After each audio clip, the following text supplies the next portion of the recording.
CPM একটা অদ্ভুত জিনিস তৈরি করে গেছে বন্ধু। সেকুলার মানে হচ্ছে মুসলমান ধর্মের লোকেদের তোয়াজ করো আর হিন্দুদেরকে ছোট করো। না স্যার, কাজী নজরুল ইসলাম লিখেছিলেন একের বৃন্তে দুটি কুসুম, হিন্দু মুসলমান। আরে শুধু হিন্দু কেন গাইবে? কেন আমার মুসলমান ভাই গাইবে না? এটা কেন এটা আবৃত্তি করবে না? আমার দায় খালি। মুসলমান হয়ে গেলে ধর্ম প্রাণ, আর আমি হিন্দু এই কথাটা বলতে গেলেই উগ্র সাম্প্রদায়িকতা।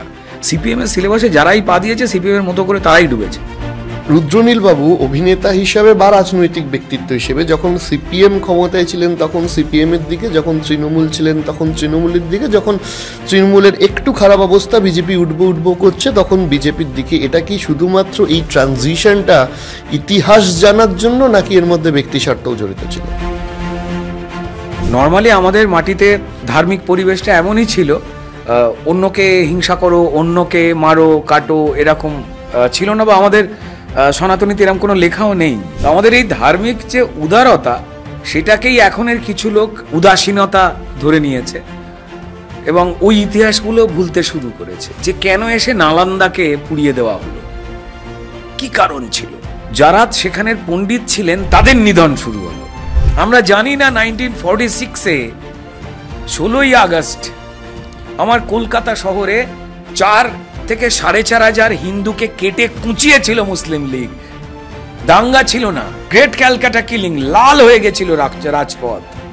ইতিহাস তো মুছে ফেললে হবে না, এত সোজা নয়। তো সোজা নয়। জওহরলাল নেহরু বাবু তিনি যখন প্রধানমন্ত্রী হয়েছিলেন, যখন দেশ ভাগ হয়েছিল, সেই সময় বলা হয়েছিল যে পরিষ্কার যে যেখানে আছো থেকে যাও, তোমাদের ফেরত আনা হবে।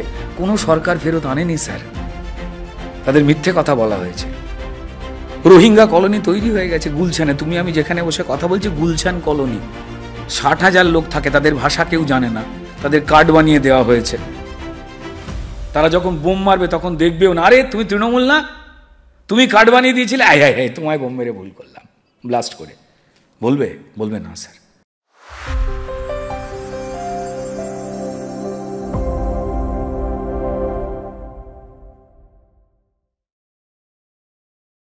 দাদা অনেক ধন্যবাদ আমাদের সময় দেওয়ার জন্য।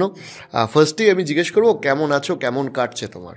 ভালো আছি, আর ভালো থাকার চেষ্টায় সবাইকে নিয়ে, যাদের চিনি না, তার জন্য কাজ করে যাচ্ছি বিভিন্ন রকম। তুমি এখন নিজেকে বেশি অভিনেতা হিসেবে দেখো না রাজনৈতিক ব্যক্তিত্ব হিসেবে দেখো?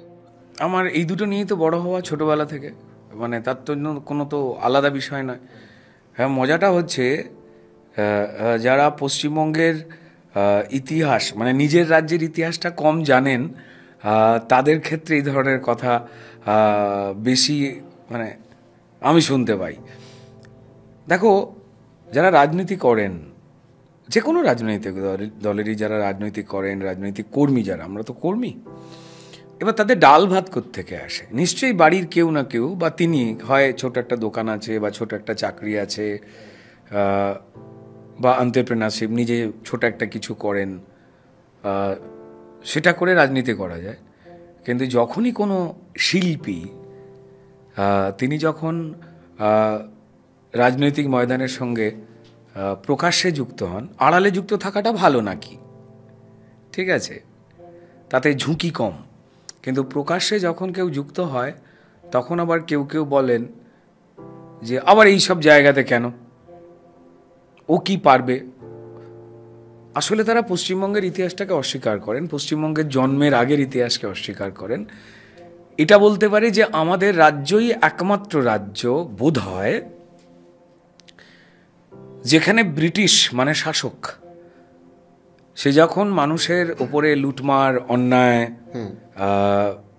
নিজের স্বৈরতন্ত্র, হুকুমত, এগুলো যখন বেশি করে জাহির করছে, তার আগে মুঘলরা করে গেছে। বলে ভারতবর্ষ 200 বছরের পরাধীন ছিল, মিথ্যে কথা। মুঘলদের হাতে আমরা বেশি দিন পরাধীন ছিলাম, সবটা জুড়লে এটা ওই 800,000 বছর, 1200 বছরের ইতিহাস। হ্যাঁ, 800 বছরের ইতিহাস। তুমি যদি সুলতানেট পিরিয়ডটাও ধরো, 1200 বছরের, একদম সেটাকেই হয়।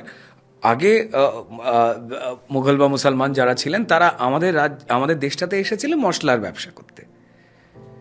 চায়নায় পাঠাতে হতো, কারণ আমাদের দেশটা এমন জিনিস নয় যে কিছু পাওয়া যায় না। আর নর্মালি আমাদের মাটিতে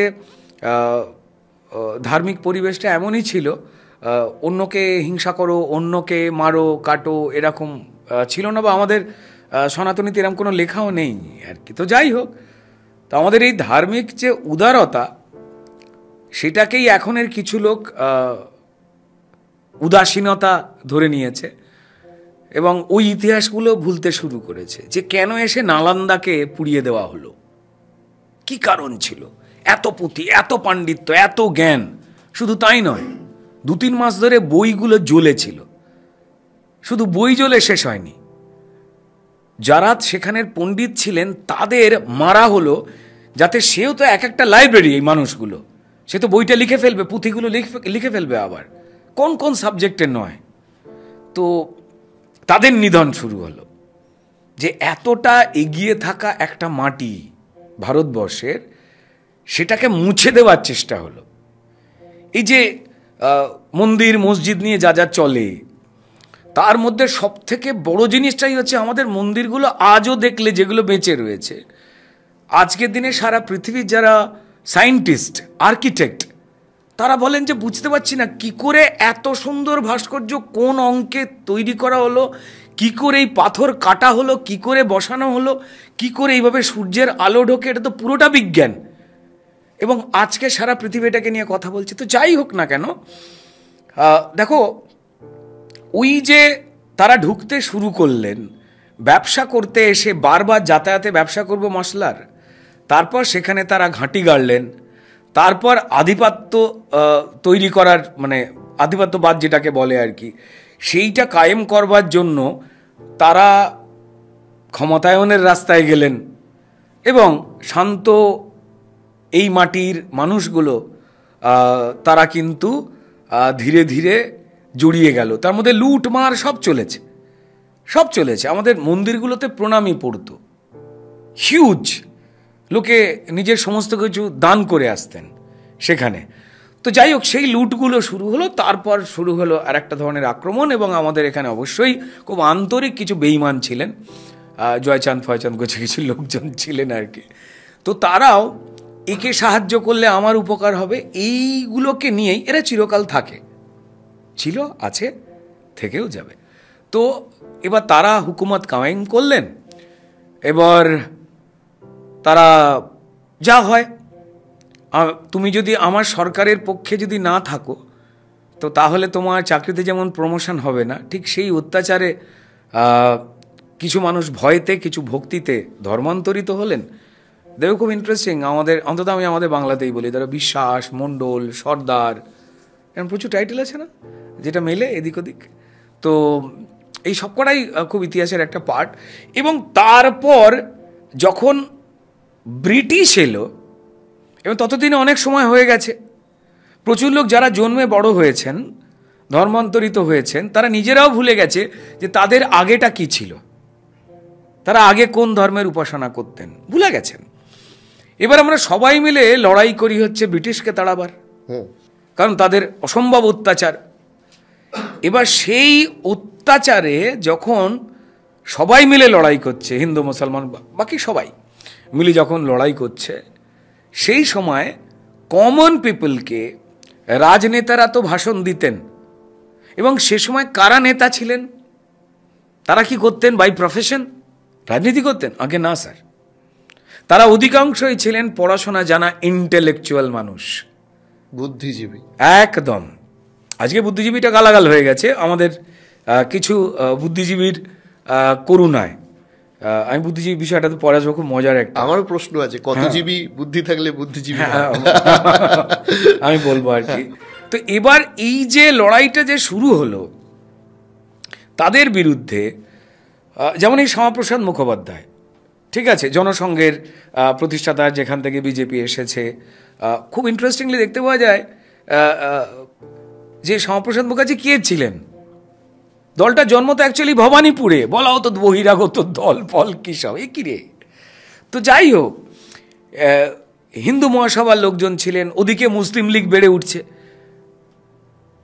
মুসলিম লীগের বড় নেতাকে ইন্ট্রোডিউস করলেন কে? স্বয়ং নেহেরু।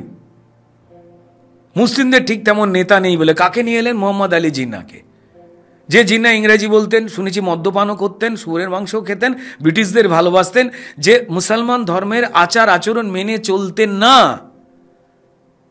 তাকে রিপ্রেজেন্ট করা হলো ইনিই হবেন মুসলমানদের নেতা। ইন্টারেস্টিং। তো যাই হোক, এবার এই তার আগে যে ব্রিটিশ বিরোধী যে আন্দোলনগুলো ছিল, সেখানে সাধারণ মানুষকে কমিউনিকেট করবার জন্য সাধারণ মানুষ আমার এই মাটিতে শিল্পী, লেখক, কবিদের, শিক্ষকদের বরাবর শ্রদ্ধা করতেন, ভালোবাসতেন। এখনও দুটো বদমাস ছেলে, যদিও টিচার এখন ভেজাল হয়ে গেছে আমাদের এই সরকারের কল্যাণে, যাই হোক, কিন্তু মাস্টারমশাই আসছে বললে যত দুষ্টু ছেলেই হোক, যত গালাগাল দিয়ে কথা বলো, কে বে বলে বিড়িটা কিন্তু সরিয়ে নেয়। এটা আমার মাটি। আমার মাটিতে, পশ্চিমবঙ্গ সেই মাটি যে মাটিতে অন্য অন্য রাজ্যের খাটের নিচে থেকে তুমি যদি আলু, পেঁয়াজ, পুরনো জামা কাপড়, চালের বস্তা, ছেঁড়া আসবাব, ভাঙা আসবাব, কাগজপত্র যদি পাও, তার সঙ্গে সঙ্গে এটা পশ্চিমবঙ্গের মাটি, এটা বাংলার মাটি, খাটের নিচে থেকে তোমার এখনও রিড ভাঙা হারমোনিয়াম, খোল ভাঙা তবলা, ঘরের কোণ থেকে একটা তার ছেঁড়া গিটার, দেওয়ালে আমার মা ঠাকুমার কুরুশের কাজ করা একটা টিয়া পাখি, যার ঠোঁট লাল, দুটো টিয়া পাখি থাকলে লেখা ভালো থেকো বা ভালো গ্যাপ দিয়ে বাসা। এটা বাংলা।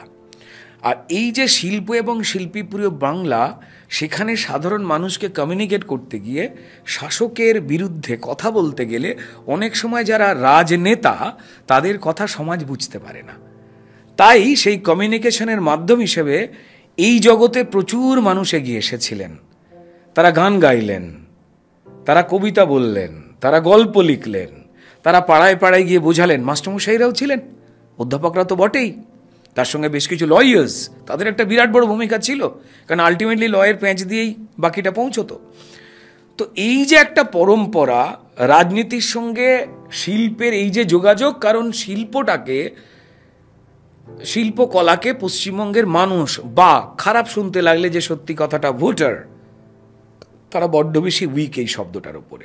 তাই এই পরম্পরা চলেছে এবং সেটা মেনে প্রত্যেকটা রাজনৈতিক দল স্বাধীনতার পরে শিল্পীদেরকে কেউ মন থেকে লালন করেছেন, কেউ লালন করার বিজ্ঞাপনে মানুষকে তুষ্ট করেছেন। তা সেটা হতে হতে এসেছে আবার কোনো কোনো শিল্পী যারা রাজনৈতিকভাবে অত্যন্ত সচেতন। যখন একজন ব্যবসায়ী রাজনীতি করে, একজন চাকুরিজীবী রাজনীতি করে, ঠিক তেমন একজন শিল্পী বা লেখক বা কবি করতেই পারেন। তাই তিনিও করেছেন। এবার তাদের কথাতে ভাইব্রেটেড হয়েছে এক একটা করে আন্দোলন, বিপ্লব, সেখানে এক একটা করে গান হয়ে গেছে। সে এই মিছিলটার পরিচয়, এই বিদ্রোহের পরিচয়। তো যাই হোক, এটা হতে হতে এসেছে। এবং তারপর যদি খুব ভালো করে দেখি যে আলটিমেটলি কি হয়, এর আগে যখন সিপিএম সরকার ছিল, সেখানে কে নয় তাবড় অভিনেতারা ছিলেন, উৎপল দত্ত থেকে শুরু করে অনিল চ্যাটার্জি, বিপ্লব চ্যাটার্জি, তারপরে সব্যসাচী চক্রবর্তীরা পরে আসেন, আমাদের সৌমিত্র চট্টোপাধ্যায় থেকে শুরু করে প্রচুর শিল্পী, পুরুষ মহিলা, যারা কনসিয়াসলি রাজনীতিটা বুঝতেন, মানুষ ভালো থাকবে কেমন করে। এবার রাজনেতারা কিভাবে সেটাকে ব্যবহার করেছেন আলাদা কথা, ফেল করেছেন কি করে আলাদা কথা, আর চিরকাল ক্ষমতায় থাকা যায়ও না, তো ফলত সেটা অন্য জিনিস। কিন্তু সেই পরম্পরাটা কিন্তু রয়ে গেছে। এটা আজকের না, এটা অনেক আগের। আরে ভাই, একটা জিনিস গল্প করতে করতে আমরা ভুলে গেছি যে গোপাল ভাঁড় বলে একটা লোকের নাম ছিল। ভাঁড় কথাটা তখন খুব আহ্লাদ করে বলা হতো। ভাঁড়ামি মানে অন্য জিনিস। কোনো ফেলিয়ার, মজার আর্ট ফর্মকে ভাঁড়ামি বলা হয় আজকে, এটা ফালতু কথা। এটা না জেনে, তুমি কোন হরিদাস পাল, আমরা জানি না হরিদাস পাল কে, তিনি কি করেছিলেন, আমরা জানি না।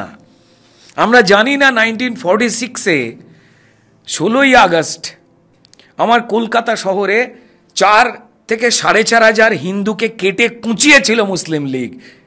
দাঙ্গা ছিল না, ছিল গ্রেট ক্যালকাটা কিলিং। লাল হয়ে গেছিল রাজপথ।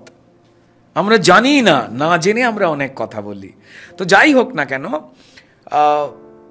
এই শিল্পী এবং শিল্পপ্রিয় বাংলাতে আজকে যেটা পশ্চিমবঙ্গ, সেখানে সমাজের সব স্তরের লোকেরই কথা বলা উচিত, যার মধ্যে একটা বড় অংশ যারা ব্রেনে নয় হৃদয়ে টাচ করে থাকেন তারা শিল্পী বা অভিনেতারাও বটে।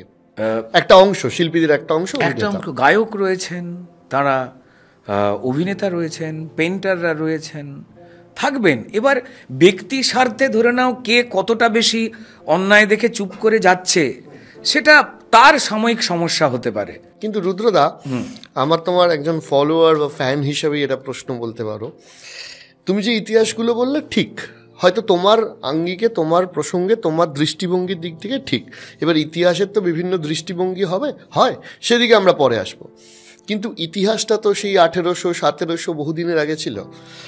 তাহলে রুদ্রনীলবাবু অভিনেতা হিসাবে বা রাজনৈতিক ব্যক্তিত্ব হিসেবে যখন সিপিএম ক্ষমতায় ছিলেন তখন সিপিএমের দিকে, যখন তৃণমূল ছিলেন তখন তৃণমূলের দিকে, যখন তৃণমূলের একটু খারাপ অবস্থা, বিজেপি উঠবো করছে, তখন বিজেপির দিকে। এটা কি শুধুমাত্র এই ট্রানজিশনটা ইতিহাস জানার জন্য, নাকি এর মধ্যে ব্যক্তি স্বার্থও জড়িত ছিল? এটা খুব ইন্টারেস্টিং প্রশ্ন। ব্যক্তি স্বার্থ অবশ্যই আছে, বাট এই ব্যক্তি স্বার্থটা অন্য জিনিস। আমার মনের যে ইচ্ছাটা সেটা আমার পূরণ করা ব্যক্তি স্বার্থ। এবার যে ব্যক্তি স্বার্থ ব্যবহার করে আমি গাড়ি বাড়ি অট্টালিকা বানাতে পারছি, সেটাকেই বোধহয় কাঁচা ব্যক্তি স্বার্থ বলে লোকে বিশ্বাস করতে ভালোবাসেন। তাই ওই ব্যক্তি স্বার্থে আমি কখনো পর্যন্ত হাঁটিনি এবং কেউ প্রমাণ দিতে পারবে না।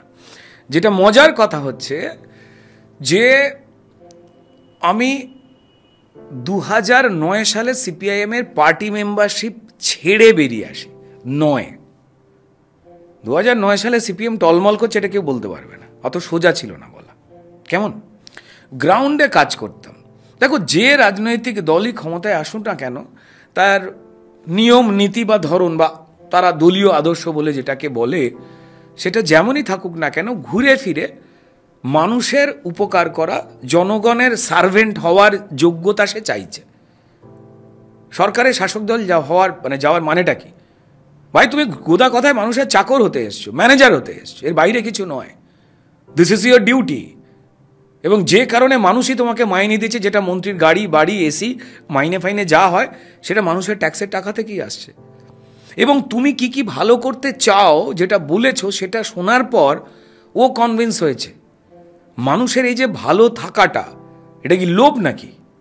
না তো। একটা সভ্য জগতে একটা মানুষের বেসিক নিড, সিম্পল। তো এবার সেই জায়গাতে 2000 আমি নয়, শুধু 8-9 সালে একটা অত্যন্ত রকম অহংকার। দেখো, আমি যে সময়ের গল্প বলছি বা কথা বলছি, যাদের একটু বয়স রয়েছে, যাদের বয়স 30-35-এর ওপরে, তারা কমিউনিকেট করতে পারবেন বা বুঝতে পারবেন, তখন রাজনীতিটা না প্রফেশন দেখতে হয়ে যায়নি, ছিলও না। তখন রাজনীতি মানে ছিল অনেকজনের সিস্টেমেটিক উপায়ে সমস্যার সমাধান করা। এনজিও কাজ করে, তুমি ব্যক্তিগতভাবে 2টো লোকের হেল্প করতে পারো। এনজিও হয়ে তুমি 100টা লোকের হেল্প করার চেষ্টা করতে পারো স্বেচ্ছাসেবী সংস্থা হিসাবে। কিন্তু নিয়ম মেনে, পুরোপুরিভাবে একটা নিয়ম করে তুমি সমস্যার সমাধান করতে গেলে তোমার দেশে গণতান্ত্রিক পথ একটা। নকশালদের মতো তুমি গুলি করে লোকজনকে মেরে দিয়ে সিংহাসন দখল করবে, পুলিশ মেরে দেবে, মন্ত্রী মেরে দেবে, সেই লাইন তো আমার দেশে নেই, নিষিদ্ধ। তো ফলত পরিষ্কার আমরা গ্রাউন্ডে কাজ করতে গিয়ে বুঝতে পেরেছিলাম যে লেফট লিডারশিপ, তাদের আত্মবিশ্বাস যেটা, সেটা না বেসিক্যালি অহংকারের প্রতীক ছিল। এবং তারা মানুষকে গিনিপিগের মতো করে মনে করে ফেলেছিলেন যে আমরা যা ভাবাবো মানুষ সেটা ভাবতে এবং বিশ্বাস করতে বাধ্য। কারণ সত্যিই তো 34 বছর ধরে ছেলে, বাপ, দাদু, এই 3টে জেনারেশনকে তারা সম্মোহিত করতে পেরেছে। একদিন সূর্য উঠবে, দারুণ সময় আসবে, সোনার ডাল দিয়ে লোকে রূপোর ভাত মেখে খাবে, এই ধরনেরই স্বপ্ন ছিল। কারখানার মালিক আসলে মালিক নয়, শ্রমিকই মালিক। তাই এমন আন্দোলন করো, কারখানা তুলে দাও, এটা পরে এসে দাঁড়িয়েছিল। তো যে ক্ষোভগুলো তৈরি হচ্ছিল মানুষের, আপনি সাধারণ মানুষ, রাস্তায় একটা কল খারাপ হয়ে গেছে আপনার পাড়ায়, আপনি জিজ্ঞেস করতে গেলে আপনাকে যেতে হবে হচ্ছে পার্টি অফিসে। এবং সেখানে পার্টি অফিসে বসে থাকা কমরেড ভিয়েতনামে যখন 1901 সালে একটাই কল খারাপ হয়েছিল, সেখানে জল ভরো আন্দোলন কেমন হয়েছিল আপনাকে এমন 8 ঘন্টা গল্প শোনাবে, আপনার চোখ দিয়ে জল গড়িয়ে পড়বে এবং আপনি বালতি করে সেটাই খাবেন। এবার এই যে অদ্ভুত একটা গোল গোল করে মানুষকে ঘোরানো, সেটা দেখতে দেখতে বিরক্ত হতে শুরু করি আমরা, এবং গ্রাউন্ডে আমাদের ফেস করতে হতো মানুষকে। এবং ক্রমাগত বুঝতে পারছিলাম যে মানুষের চাহিদার সঙ্গে নেতাদের আত্মবিশ্বাস বা অহংকারের যে প্রতিফলন, বামপন্থীদের অহংকারের প্রতিফলন কিন্তু তৃণমূলের মতো নয় যে 4টে সোনার চেন পরে নেবে, তা নয়, কিন্তু এটা অন্য।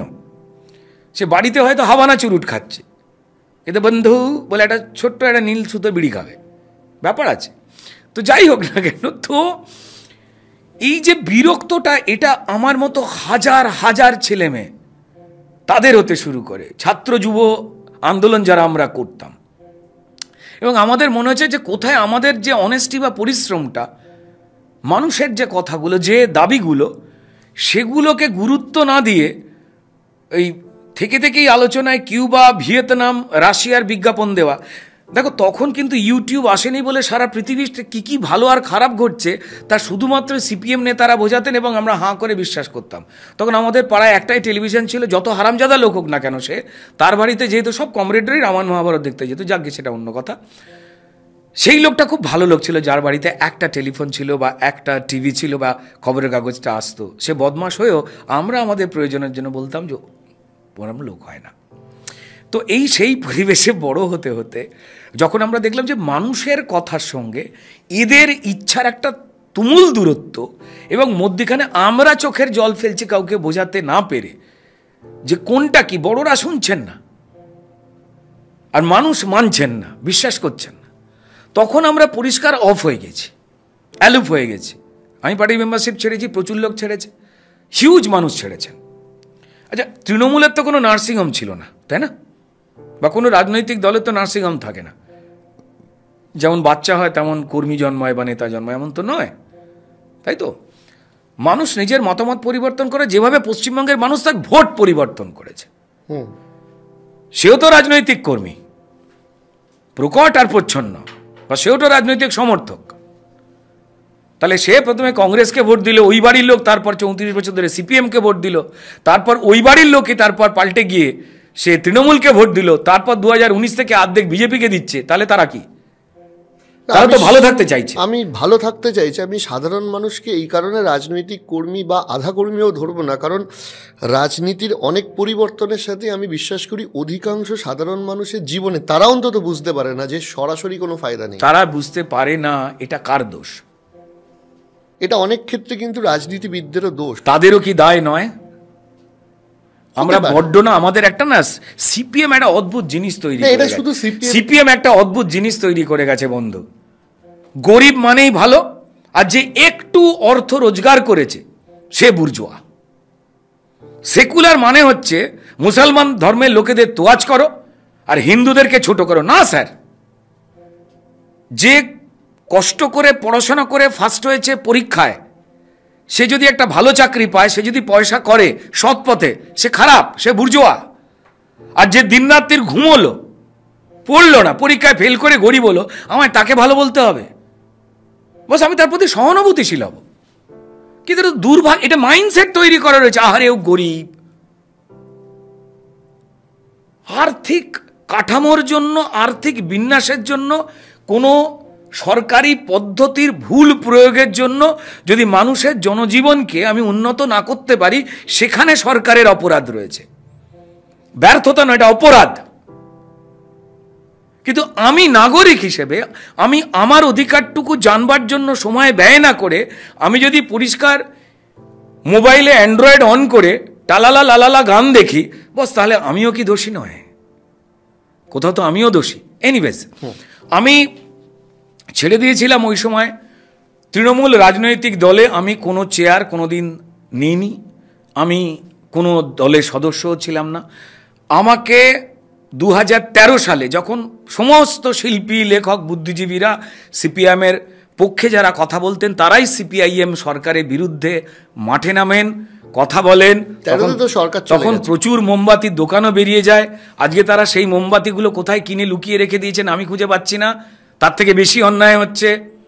ঠিক আছে, যাই হোক, তো আমি আমার মতো করে আমি চুপ করে থাকি। আমি 2013 সাল অব্দি আমি কোথাও বেরোয়নি, কোনো রাজনীতির কথাবার্তা বলিনি, আমি চুপ করেছিলাম। কষ্ট হচ্ছিল যে ছোটোবেলা থেকে কংগ্রেস আর সিপিএম এই দুটোই ছিল মূলত রাজনৈতিক জায়গা, এবং সেই সময় রাজনীতিকে কেউ জীবিকাই মনে করতো না, ঘর থেকে দিতে হতো। ঠিক আছে, তো তারপর চুপ করে বসে থাকি। তাহলে তৃণমূলের সাথে 2013 সালে তাদের প্রবলেম, তাদের প্রয়োজন। না, আমি বলছি তোমার সাথে তৃণমূলের ঘনিষ্ঠতাটা তাহলে কবে থেকে শুরু হলো? মমতা বন্দ্যোপাধ্যায় সরকার গঠন করেছিলেন, এক গরিব বাড়ির মেয়ে। আমি কেন, এনিবডি, তার যে কোনো কেউ, তার আজকের 100টা ভুল, 100টা মিথ্যে, চোরকে প্রশ্রয় দেওয়া, খারাপ লোকেদের বাঘের বাচ্চার বাঘ, ভালো ছেলে, বিভিন্ন রকম খারাপ মন্তব্য যেটা একজন সম্মানীয় মুখ্যমন্ত্রীর মুখ থেকে এক্সপেক্টেড নয়, এত কিছু 100 বার বলে যেতে পারবো, 100টা উদাহরণ দিয়ে কিভাবে এই স্টেটে তিনি ক্ষতি করে গেছেন এবং এখনও যাচ্ছেন। কিন্তু তা বলে আমি তার স্ট্রাগলটাকে তো অস্বীকার করব না। আমি তো তার যে লড়াইটা ছিল সেই লড়াইটাকে তো অস্বীকার করতে পারবো না। তার মার খাওয়া, তার সংগ্রামটাকে তো, তারপর তিনি তার নামের আগে যেমন আর সততার প্রতীক লিখতে পারেন না, তিনি গরিব মানুষের যে পক্ষ নিয়ে যে লড়াইটা করেছিলেন, গরিবেরাই তো ভেবেছিল যে আমার চাল ডাল আবাস এই মানুষটাই দেবে, কিন্তু এই মানুষটাই চাল ডাল আবাস যারা চুরি করছে তাদের গডফাদার হয়ে উঠবে, এটা লোকে জানবে কি করে, তাই না? তাই তিনি নামের আগে সততার প্রতীক লেখেন না, সেটা তাঁর ইচ্ছা, তিনি কীভাবে পাল্টে গেছেন। তো যাই হোক না কেন, 2011-তে যে সরকার পাল্টায়, সমস্তই লেফটের ভোট ঢোকে, অন্য রাজনৈতিক দলের ভোট ঢোকে, নিরপেক্ষ মানুষও তাকে কিন্তু ভোট দেন, যে একটা গরিব বাড়ির মানুষকে দরকার। পশ্চিমবঙ্গে যারাই মুখ্যমন্ত্রী হয়েছে, ছিল ওই সময় ম্যাসিভ জায়গা থেকে চেঞ্জ হয়, এবং তৃণমূল বড় হয় এবং সমৃদ্ধ করবার জন্য প্রচুর গুণী মানুষ ঢোকেন তাদের মতামত দিতে। কারেক্ট। ঠিক তেমনই 2013 সালে যখন সবাই চলে গেছেন, ফিল্ম ইন্ডাস্ট্রি, শিল্প সাহিত্য জগতের সবাই, আমি কিন্তু যাইনি। আমি চুপ করে বসে ভাবছিলাম যে কষ্ট তো হচ্ছিলই। ছোটবেলা থেকে পরিবার একটা রাজনীতি করত, বাবা মা শিক্ষক ছিলেন, তাদের দেখেছি যে মানে গরিব বাচ্চাদের পড়ানো, 4টে লোকের জন্য কাউন্সিলর এমএলএর কাছে কাগজ নিয়ে দৌড়নো, এই গরিবটার জন্য এটা করে দিন না, এটাই ছিল রাজনীতি। এর বাইরে রাজনীতির কোনো আমি সেটা শিখে বড় হয়েছি। তারপর আস্তে আস্তে সময় পাল্টায়। 2013-তে তাই মানে বাকিরা সবাই চলে যাচ্ছিলেন, অবশ্যই একজন কেউ নতুন মুখ্যমন্ত্রী হয়েছে, যাবেন, আমি যাইনি, যেতে পারিনি, রাদার বলা বেটার। তো তারপর থেকে আস্তে আস্তে তারা 2012 সাল থেকে টুকটুক করে কিছু ডেভেলপমেন্ট শুরু করেন। আমাদের যে স্টুডিওটা, টেকনিশিয়ান স্টুডিও, আজকে যেটা অত্যন্ত সুদৃশ্য, কেন এত সুন্দর করেছিলেন সে উত্তর অরূপ স্বরূপ বিশ্বাস দিয়ে দেয়। আজকের দিন আর কাউকে বলতে লাগবে না আমার এই কথাটার পর যে তারা কি মানে অসাধারণ কাজ করে যাচ্ছে আর কি। তো সেই সময় তো এর আগের সরকার কোনো একটা প্রাইভেট কোম্পানির হাতে এই স্টুডিওটাকে বেছে দেওয়া ঠিক করেছিল, লেফট গভর্নমেন্ট। সেই সময় আন্দোলন হয়েছিল, শিল্পীরা আন্দোলন করেছিল। সেই সময় মমতা বন্দ্যোপাধ্যায় প্রতিনিধি পাঠিয়েছিলেন, আমাদের আন্দোলনের সঙ্গে তাদের সমর্থন দিয়েছিলেন, খুব স্বাভাবিক, কারণ এটা রাজনীতির অঙ্কে তারও দরকার, দ্বিতীয় হচ্ছে মানুষের পাশে থাকাটাও এটা দরকার রয়েছে, কারা কারা বঞ্চিত পাশে থাকা, না হলে তো কেউ আর এই পালাবদল তো হতো না। তো এটা উনি সবার আগে এসে এটাকে সংস্কার করাটা ঠিক করেন। 2 হচ্ছে রাস্তাঘাট, ড্রেন, সেগুলো ঠিক করতে শুরু করেন।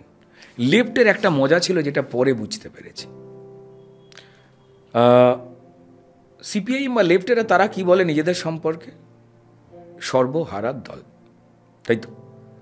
ইভেন যে তুমি কে সর্বহারা, আমি কে সর্বহারা, যে বলছে একটু আগেই বিরিয়ানি খেয়েছে, যে স্লোগানটা দিচ্ছে, কে একটু আগেই হয় বাবার বা নিজের দামি গাড়ি করে নেমেছে, না এর মধ্যে পাপ আছে বলছি না। তুমি কে আমি কে সর্বহারা যে বলছে সে কোনো সর্বহারা নয়।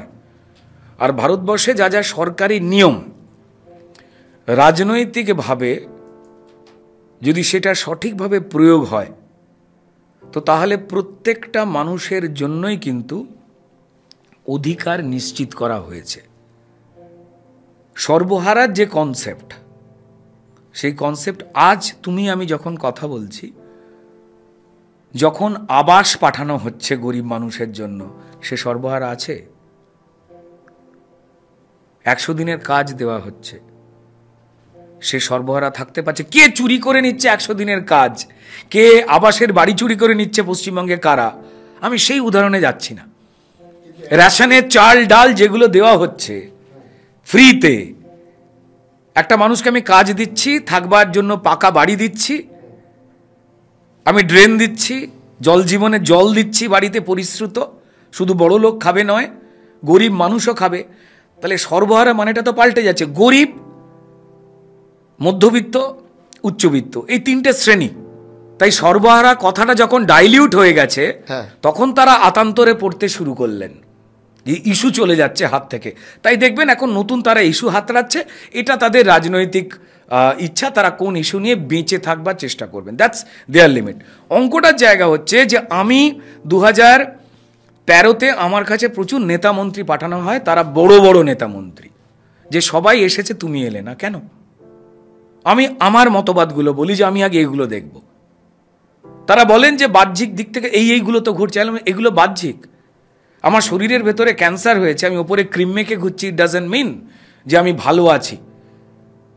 জংধরা ব্রিজের ওপরে নীল সাদা টুনি লাগালে ব্রিজ ভেঙে পড়ে যায়, টুনি দেখিয়ে 2 দিন বলা যায় কি দারুণ উন্নয়ন হয়েছে। ভেতরে সিদ্ধানাটা ঠিক কি না, সেইটা ঠিক করার জন্য আমি কোন দিকে যাচ্ছি, সেটা হচ্ছে প্রশ্ন।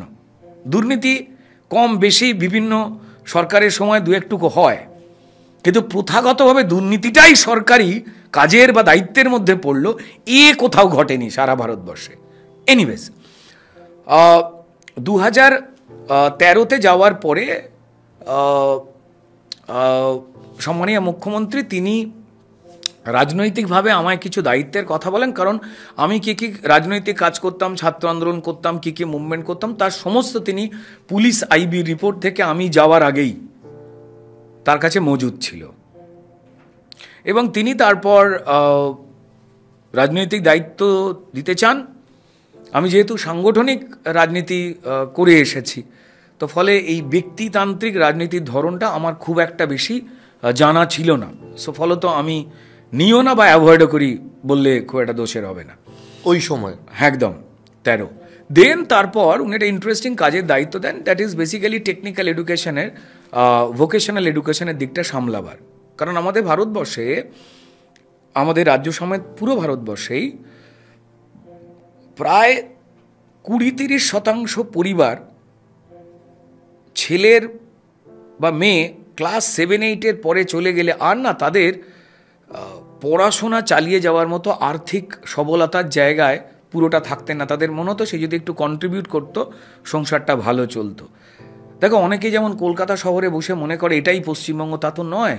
এটা পশ্চিমবঙ্গ যদি হয় তাহলে পশ্চিমবঙ্গ পুরো একটা শরীর হলে কলকাতাটা তার জাস্ট একটা চোখের মনির যে সাইজ ওইটুকুর মতো, একদমই। তো তাই এখানে বসে সারা পশ্চিমবঙ্গ কেমন, এটা যদি আমরা যে কেউই ভাবি সেটা ভুল হবে। তো যাই হোক, এই যে পরিষ্কার ছোট ছোট স্কিল্ড লেবার, ধরো এই যে মাইক্রোফোন চলছে, এই যে টেলিভিশন চলছে, এই যে ক্যামেরা চলছে, এই যে আলো জ্বলছে, বা আমার ঘরের টিভিটা, ফ্রিজটা, এসিটা, মোটর বাইকটা বা 4 চাকার গাড়িটা, এইটাকে সারাতে গেলে মেকানিক লাগে। এবং তারা অধিকাংশই হাতুড়েভাবে কাজ শিখে বড় হন, ফলে তাদের রোজগারের অনিশ্চয়তাও থাকে এবং যে সারাচ্ছে তারও কিন্তু জিনিসটা ভালোভাবে সারলো তার গ্যারেন্টি থাকে না। তাই যাতে এরকম প্রচুর আরও সাবজেক্ট আছে এই পড়াশোনাটা, সেইটা যাতে লেফট আমলে 2006 সালে এই শিক্ষা শুরু হয়েছিল, চায়নাকে দেখে ভালো এটা লেফট শুরু করেছিল, তারপর থেকে আর কোনো পরিবর্তন হয়নি, গতানুগতিকভাবে চলছিল। যাতে সেটাকে চলে সেই দায়িত্বের জন্য আমাকে সম্মানীয় মুখ্যমন্ত্রী বলেন, এবং আমি দায়িত্ব নিয়ে কাজ করা শুরু করে দেখি 2014 সালে প্রায় 250 কোটি টাকার বাজেট ছিল এই বিভাগে। সেখানে আমি গিয়ে দেখি যে অ্যান্ড্রয়েডের যুগে 2014 জিএসএম সেট রিপেয়ারিং পড়ানো হচ্ছে, যেটা পড়ে ওই গরিব বাচ্চাগুলো কোনো কাজ পাবে না, যেটা পড়াতে সরকারের এতগুলো টাকা খরচ হচ্ছে। আর যারা বিরাট বড় বড় ডিগ্রি নিয়ে বিভিন্ন চেয়ারে বসে রয়েছেন, তারা অন্যায় করছেন তার স্টেটের সঙ্গে, তার দেশের সঙ্গে, ওই গরিব বাচ্চাগুলোর সঙ্গে। ঝড় জল প্রচুর বয় আমার ওপর দিয়ে। আমি সিলেবাস চেঞ্জ করি, মন্ত্রীও চাননি অনেকটা কিছু, যেটাকে নিয়ে বিরাট গন্ডগোল হয়, নিউজেও আসে। তখন এই ভোকেশনাল এডুকেশন বা স্কিল ডেভেলপমেন্টের এই সফট দিকটা সম্পর্কে প্রচুর মিডিয়া সাংবাদিকেরাও জানতেন না, কিন্তু তারা প্রচুর বড় বড় প্রশ্ন করেছিলেন না জেনে। আমি আমার মতো করে উত্তর দিয়ে গেছি। আজ এইটুকু একটা কথা বলতে পারি, হ্যাঁ, আমি একটা জিনিস করতে পেরেছিলাম। টিচারদের মাইনে ছিল কারুর 700, কারুর 1000, কারুর 7000। তারা নাকি টেকনিক্যালি সমাজে মেরুদণ্ড তৈরি করবে। তারা কাঁদতো আমার সামনে এসে, এত এত টাকা ভুল দিকে খরচ হচ্ছে। কিছু না পারি, একটা সিলেবাস তো চেঞ্জ করতে পেরেছিলাম, আধুনিক সিলেবাসটা তো করতে পেরেছিলাম, যা এতদিন ধরে কোনো পণ্ডিতেরা পারেনি। টিচারদের মাইনে যে মাসের শুরুতে হবে, ওই কতগুলো টিচারের মুখে হাসি তো ফোটাতে পেরেছিলাম। অন্তত আজকেও তারা কোথাও দেখা হলে কৃতজ্ঞতা প্রকাশ করেন। ওই বাকি এত বড় ওরা মাতব্বরেরা পারেননি কেন? এটা হচ্ছে ইচ্ছা। আমি পণ্ডিত নই, ইচ্ছা। তারপর একটা খুব গুরুত্বপূর্ণ চেয়ারে উনি আমায় নিয়ে যান। I was the Commissioner of West Bengal Right to Public Service Commission। গুরুত্বপূর্ণ 27টা ডিপার্টমেন্ট যা পশ্চিমবঙ্গের মানুষকে পরিষেবা দেয়, আর মানুষ পরিষেবা পাবে। আমি চলে আসবার পর শুনেছি সেই ঘরটা এখনো বন্ধ। মুখ্যমন্ত্রী ওই ঘরে তালা চাবি কারোর হাতে দেননি, কারণ ভয়ঙ্কর গুরুত্বপূর্ণ chair. My power was equivalent to, আমার স্টেটের চিফ সেক্রেটারির ক্ষমতা আর আমার ক্ষমতা একই ছিল পাওয়ার। ইলেকশন কমিশনারের পাওয়ার আর আমার পাওয়ার একই ছিল, তার সঙ্গে ছিল জুডিশিয়াল পাওয়ার। আমি যে কোনো কারুর চাকরি সরিয়ে দিতে পারতাম।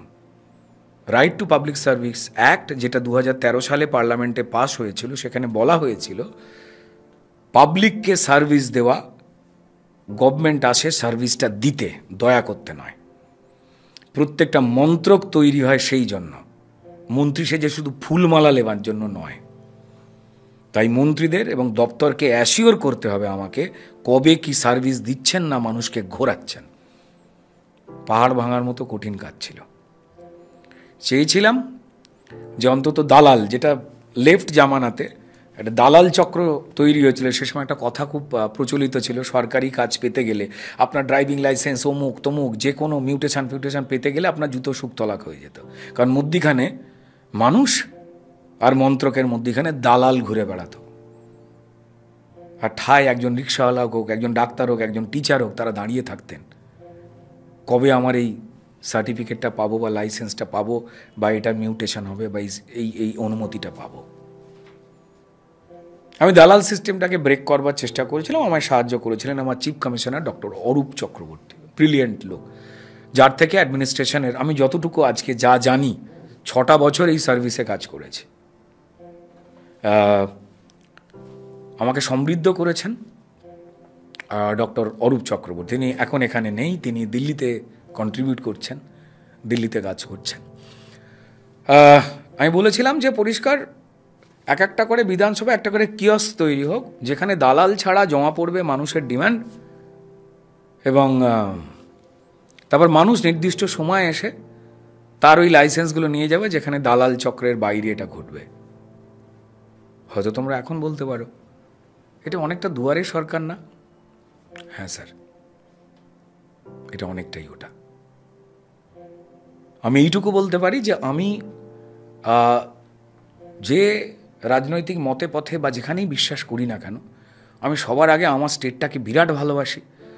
তিনি যে রাজনৈতিক দলেরই সমর্থক হন না কেন, যিনি প্রকাশ্যে রাজনীতি করেন, আমি তাকে দারুণ বেশি সম্মান করি।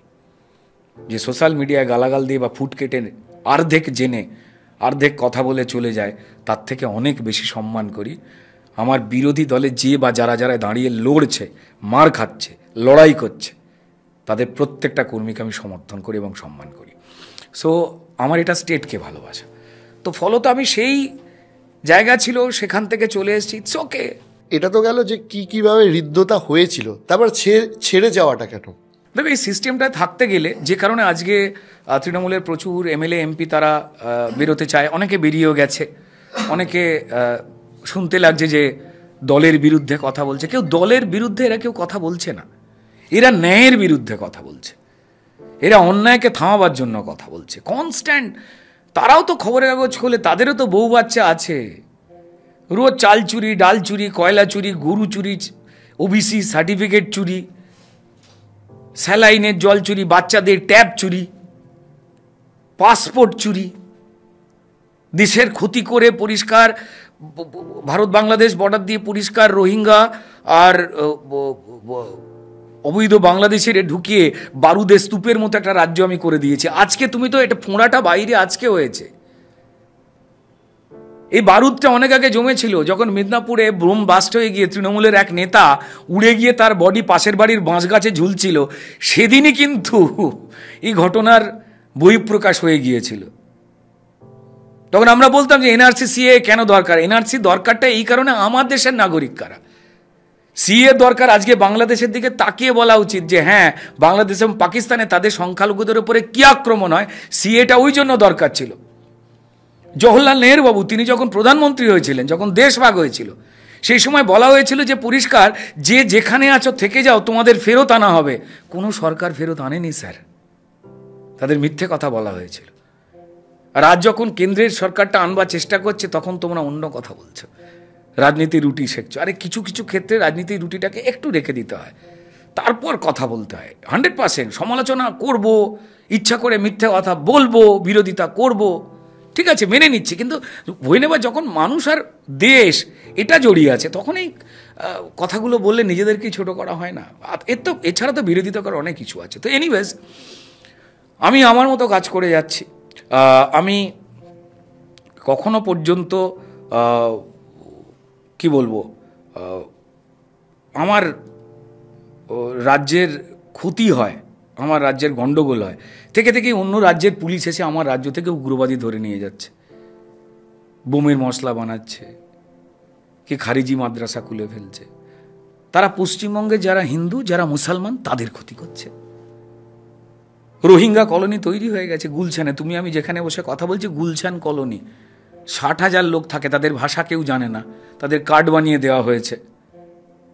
তারা যখন বোম মারবে তখন দেখবেও না, আরে তুমি তৃণমূল না, তুমি কার্ড বানিয়ে দিয়েছিলে, আয় আয় আয় তোমায় বোম মেরে ভুল করলাম, ব্লাস্ট করে বলবে? বলবে না স্যার।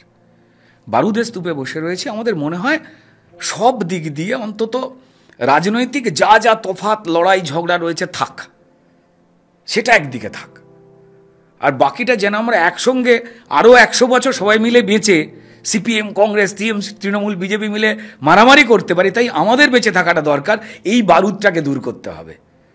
যারা এই উগ্রবাদী, জেহাদি, ইসলামিক শক্তি যারা এখানে পাওয়ারফুল হচ্ছে, বাংলাদেশ এবং পাকিস্তানের মতো, এরা মুসলমানকে ভালোবাসে না। হিন্দুকে তো ভালোবাসা দূরের কথা, এরা মুসলমানকেও ভালোবাসে না। এই যে বাংলাদেশে যারা প্রচুর গালাগাল দিচ্ছে ইন্ডিয়াকে, আমাদের কানে আসছে, তারা কারা? তারা মাত্র 15 থেকে 20% বাংলাদেশি মানুষ, যাদের ডিমের জোড়া 2000 টাকা করে কেজি হলেও যায় আসবে না। বাংলাদেশে খেতে পাচ্ছে না যে মানুষ, যাদের মধ্যে অধিকাংশই মুসলমান মানুষ, তারা 80%। যারা 120 টাকা করে ডিম কিনতে পাচ্ছে না, যারা খেতে পাচ্ছে না, বিদ্রোহ হলো বলে একটা, তারা তো ভারতবর্ষের বিরুদ্ধে খারাপ কথা বলছে না। বলছে কারা? বাংলাদেশে তো দুটো ক্লাস মূলত, একটা রিক্সা নির্ভর ক্লাস যারা চড়েন বা চালান, আর একটা হচ্ছে হেলিকপ্টার যারা চড়েন বা চালান বা কিনেন। আমরা কথা শুনছি 15-20%, যারা ইতিহাস অস্বীকার করতে চাইছে। ভারতবর্ষের সাহায্য না থাকলে যে বাংলাদেশ এবং বাংলাদেশি এই দুটো শব্দেরই জন্ম হতো না। আমাদের প্রিয় প্রতিবেশী দেশ, তাকে অন্য চেহারায় আমরা দেখছি। আর বাংলাদেশের বিরুদ্ধে আমরা কেউ কেউ রেগে গিয়ে বিষোদ্গার করে ফেলছি। বাংলাদেশ তো দোষ করেনি, কিছু মানুষ কিছু মানুষ, তার জন্য আমি 80% ওই বাংলাদেশে মুসলমান যারা হিন্দুদের সঙ্গেই থাকতো, যারা উগ্র মুসলিম মৌলবাদে ওখানে লাগাতার যে মন্দির ভাঙা হতো, ওখানে লাগাতার যে হিন্দু দমন করা হতো, যে কারণে 25% থেকে 71-এ জন্মে কমতে কমতে 6%, তারপর চিন্ময় কৃষ্ণ প্রভু বিনা বিচারে রয়েছেন মিথ্যে মামলায়, যা দিয়ে তারা শূন্য করবেন জানতে পারছি। ওই শক্তিটাই পশ্চিমবঙ্গে ফ্র্যাঞ্চাইজি খুলছে। আর পশ্চিমবঙ্গের শাসক দলের দুর্ভাগ্যজনকভাবে মন্ত্রী, যিনি নিরপেক্ষ সংবিধানে হাত রেখে শপথ খেয়েছেন, তিনি বলছেন দাওয়াতে ইসলাম দিয়ে যারা হিন্দু এবং অন্য ধর্মে জন্মেছেন তারা দুর্ভাগা, কনভার্ট করতে হবে, ইনশাল্লাহ আধা বাংলা উর্দু বলেগা। একজন বলছেন হাম দো হামারে চার চাইয়ে, পার্লামেন্ট দখল করবে। এরা একবারও সংখ্যালঘু সম্প্রদায় যারা মুসলমান সমাজ রয়েছে, যারা এই দেশকে ভালোবাসে, তাদের পড়াশোনার, তাদের অর্থনৈতিকভাবে সৎ পথে তারা কি করে উন্নীত হতে পারে, তার জন্য একটা দিন কোনো কথা বলেছেন? তৃণমূল বিধায়ক হুমায়ুন কবির বলছে আমরা এখানে 75%, মুর্শিদাবাদে দাঁড়িয়ে বলছেন তোমরা 25% হিন্দুরা, কেটে ভাগীরথীতে ভাসিয়ে দেবো। তিনি অ্যারেস্ট হননি স্যার। এরা পশ্চিমবঙ্গে যারা ভারতীয় মুসলমান, আমরা যারা লড়াই করেছিলাম একসঙ্গে ব্রিটিশ তাড়াতে, তাদের সঙ্গে বেইমানি করছেন। আচ্ছা বলুন তো, আমাদের তো গরিব রাজ্য, আমাদের তো শিল্প টিল্প নেই। তোলাবাজি শিল্পের জন্য বাকি শিল্প এখানে হয়নি, আমরা সবাই জানি। কেন্দ্র থেকে ভুলে যান কেন্দ্রে কোন সরকার আছে, নরেন্দ্র মোদী রয়েছে, ভুলে যান। নরেন্দ্র মোদী সম্বন্ধে তো বলা হয় এরা পরিষ্কার মুসলিম বিরোধী সরকার। আহা, যদি মুসলিম বিরোধী সরকার হয় তো তাহলে একটা প্রকল্প কেউ দেখাতে পেরেছে আজ অব্দি,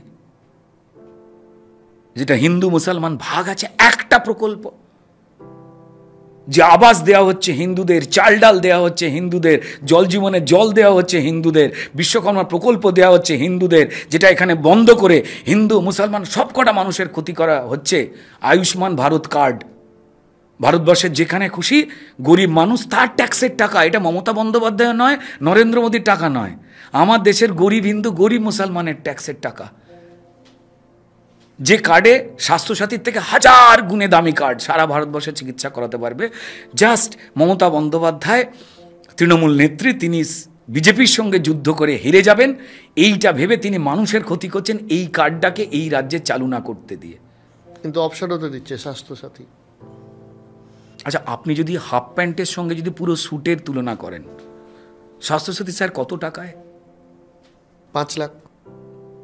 আয়ুষ্মান ভারত? আয়ুষ্মান নিয়ে আমার খুব একটা জানতে হবে তো, কারণ আপনাকে জানানো হয়নি। এই কার্ডের টাকাটা পরিষ্কার বিজেপির পার্টি অফিস দেয় না। স্বাস্থ্যসাথী কার্ডের টাকা মমতা বন্দ্যোপাধ্যায় কালীঘাট থেকে দেন না। আমাদের গরিব হিন্দু, গরিব মুসলমান, গরিব শিখ খ্রিস্টান যারা যারাই থাকেন, সেই গরিব মানুষের ট্যাক্সের টাকা।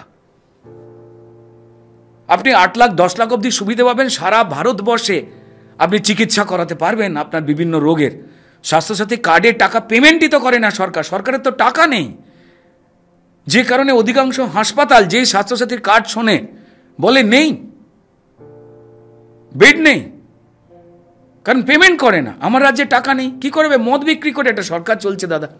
তাহলে তোমার মতে কি যে আমাদের এই যে রাজ্যের বেটার অবস্থার জন্য তুমি কি একদম পরিষ্কার করে মনে করছো যে বিজেপি একমাত্র পলিটিক্যাল সলিউশন এই রাজ্যের ভবিষ্যৎ ঠিক করার জন্য? আমি কেন, 2024 কদিন আগে যে নির্বাচন গেল, 1000 ভোট লুট, যেটা শিল্প তৃণমূল তৈরি করেছে। তৃণমূলকে তো নোবেল দেওয়া উচিত নয়, লোকে বিভিন্ন কিছুকে শিল্প জানতো, গরু চুরি শিল্প, কয়রা চুরি শিল্প, এই শিল্প সেই শিল্প, এখন স্যালাইন শিল্প, ভুয়ো ওষুধ শিল্প। সরকারের কাছে নোটিশ পাঠানো হয়ে গেছে যে এই ওষুধ তৈরি করা কোম্পানি জালি। সরকারি আমলাদের কাছে নোটিশ চলে গেছে, তারপরেও স্বাস্থ্য দপ্তর সেই জালি কোম্পানির থেকে ওষুধ কিনছে, মারছে পশ্চিমবঙ্গের মানুষদের। তুই পশ্চিমবঙ্গের মানুষের হাতে স্বাস্থ্যসাথী কার্ড গুঁজে দিয়েছ, আর তোমাদের আত্মীয় স্বজন পরিবার তোমরা কেউ স্বাস্থ্যসাথী কার্ড নিয়ে বা ওই কার্ডের সুবিধা চিকিৎসা যে যে হাসপাতালে হয় সেই হাসপাতালে ভর্তি হতে যাও না, কারণ তোমরা জানো বিপদ আছে। ওখানে জাল ওষুধ চালাচ্ছি আমরা, মাল কামাচ্ছি আমরা মানুষ মেরে। প্রায় 40% ভোট তো দিয়ে দিয়েছে। চুরি জোচ্চুরি লুটের পর 2024-এ 40% ভোট দেয় একটা রাজ্যের মানুষ একটা দলকে। তৃণমূল সাধারণ মানুষের ভোট পায় মাত্র 17%, আর সাধারণ মানুষ ভোট দেয় বিজেপিকে 40%। কি কারণে জিতে গেছে? কি হিসাবে 17? 30% সংখ্যালঘু ভোট। আচ্ছা, যাদের চাল ডাল রেশন চুরি হয়েছে, এই সংখ্যালঘুও তো সাধারণ মানুষ। এইবার আমার এই তো বলি, এইবার একটু ক্লিয়ার হোক কথাটা, কোন গেমে হয়। আমার খারাপ লাগে, আমার প্রায় 30 to 40% বন্ধু মুসলমান। আমি যে পরিবেশে বড় হয়েছি, যেভাবে বড় হয়েছি, এখনও যারা রয়েছেন তারা 30 to 40% মুসলমান আমার বন্ধু। তারা লজ্জাবোধ করে। আচ্ছা, যে ছেলে মেয়েগুলো চাল ডাল চুরি হয়েছে লোকজনগুলোর, তারা সব হিন্দু, মুসলমান নয়? যে ছেলে মেয়েগুলো ধর্মতলায় যারা আন্দোলন করতে গিয়েছিলেন আরজি করে, আমার শিল্পী বন্ধুরা যারা যাননি, চোখের জল ফেলেছেন বছরের পর বছর বসে, তখন আমার শিল্পী বন্ধুরা দেখতে পাননি, তারা আরজি করে গিয়ে অন্যায় করেছেন বলছি না, তারা তো নিরপেক্ষ শিল্পী, নিরপেক্ষ মানুষের পাশে তো থাকবেন। তারা গান্ধী মূর্তির পাদদেশে, মাতঙ্গিনী হাজারের পাদদেশে যখন আমরা গেছি তখন তারা জানি, তাদের দেখতে পাইনি কাউকে, অধিকাংশই জাননি। তাদের মধ্যে শান্তনু যেমন ছিল তেমন শরীফুলও ছিল, যেমন সাবিনা ছিল তেমন সাবিত্রীও ছিল। চোখের জল ফেলেছে, মেয়েগুলোর কোলে বাচ্চা চলে এসেছে, কারোর তো বিয়েই হয়নি, চুলগুলো পেকে গেছে। কি দোষ করেছিল ওই ছেলে মেয়েগুলো, গরিব মুসলমান বাড়ির ছেলে মেয়েগুলো? কি দোষ করেছিল? তাহলে ওদেরও চাকরি বাকরি তো লুট হয়েছে, চুরি হয়েছে। তারপরেও নিশ্চয়ই প্রশ্ন তোমার, আচ্ছা তাহলে ওরা ভোট দিচ্ছে কেন? ওদেরও তো চাল ডাল চুরি হয়েছে। চাল ডাল তো পরিষ্কার হিন্দু মুসলমান দেখে বিজেপির কেন্দ্র সরকার পাঠায় না, একটাও কোনো প্রকল্প নেই যে আমি হিন্দুকে দেব মুসলমানকে দেব না। সিপিএম কংগ্রেস তৃণমূল যে চক্করে মানুষকে গোলকধাঁধা খাইয়েছে, সেই অঙ্কে নিজেরই আজ তারা ডুবছে, তারা মিথ্যেটা বলতে পারছে না। তো তাহলে জব কার্ডও তো চুরি হয়েছে, তাই ভুয়ো জব কার্ড। আবাস তো তৃণমূলের নেতারা নিয়ে নিয়েছে, গরিব মুসলমান তো পায়নি। এই পরশুদিনই কাগজে পড়ছিলাম, একটা মেয়ে তার স্কুলে ভর্তি হতে পারেনি, মুসলমান মেয়ে,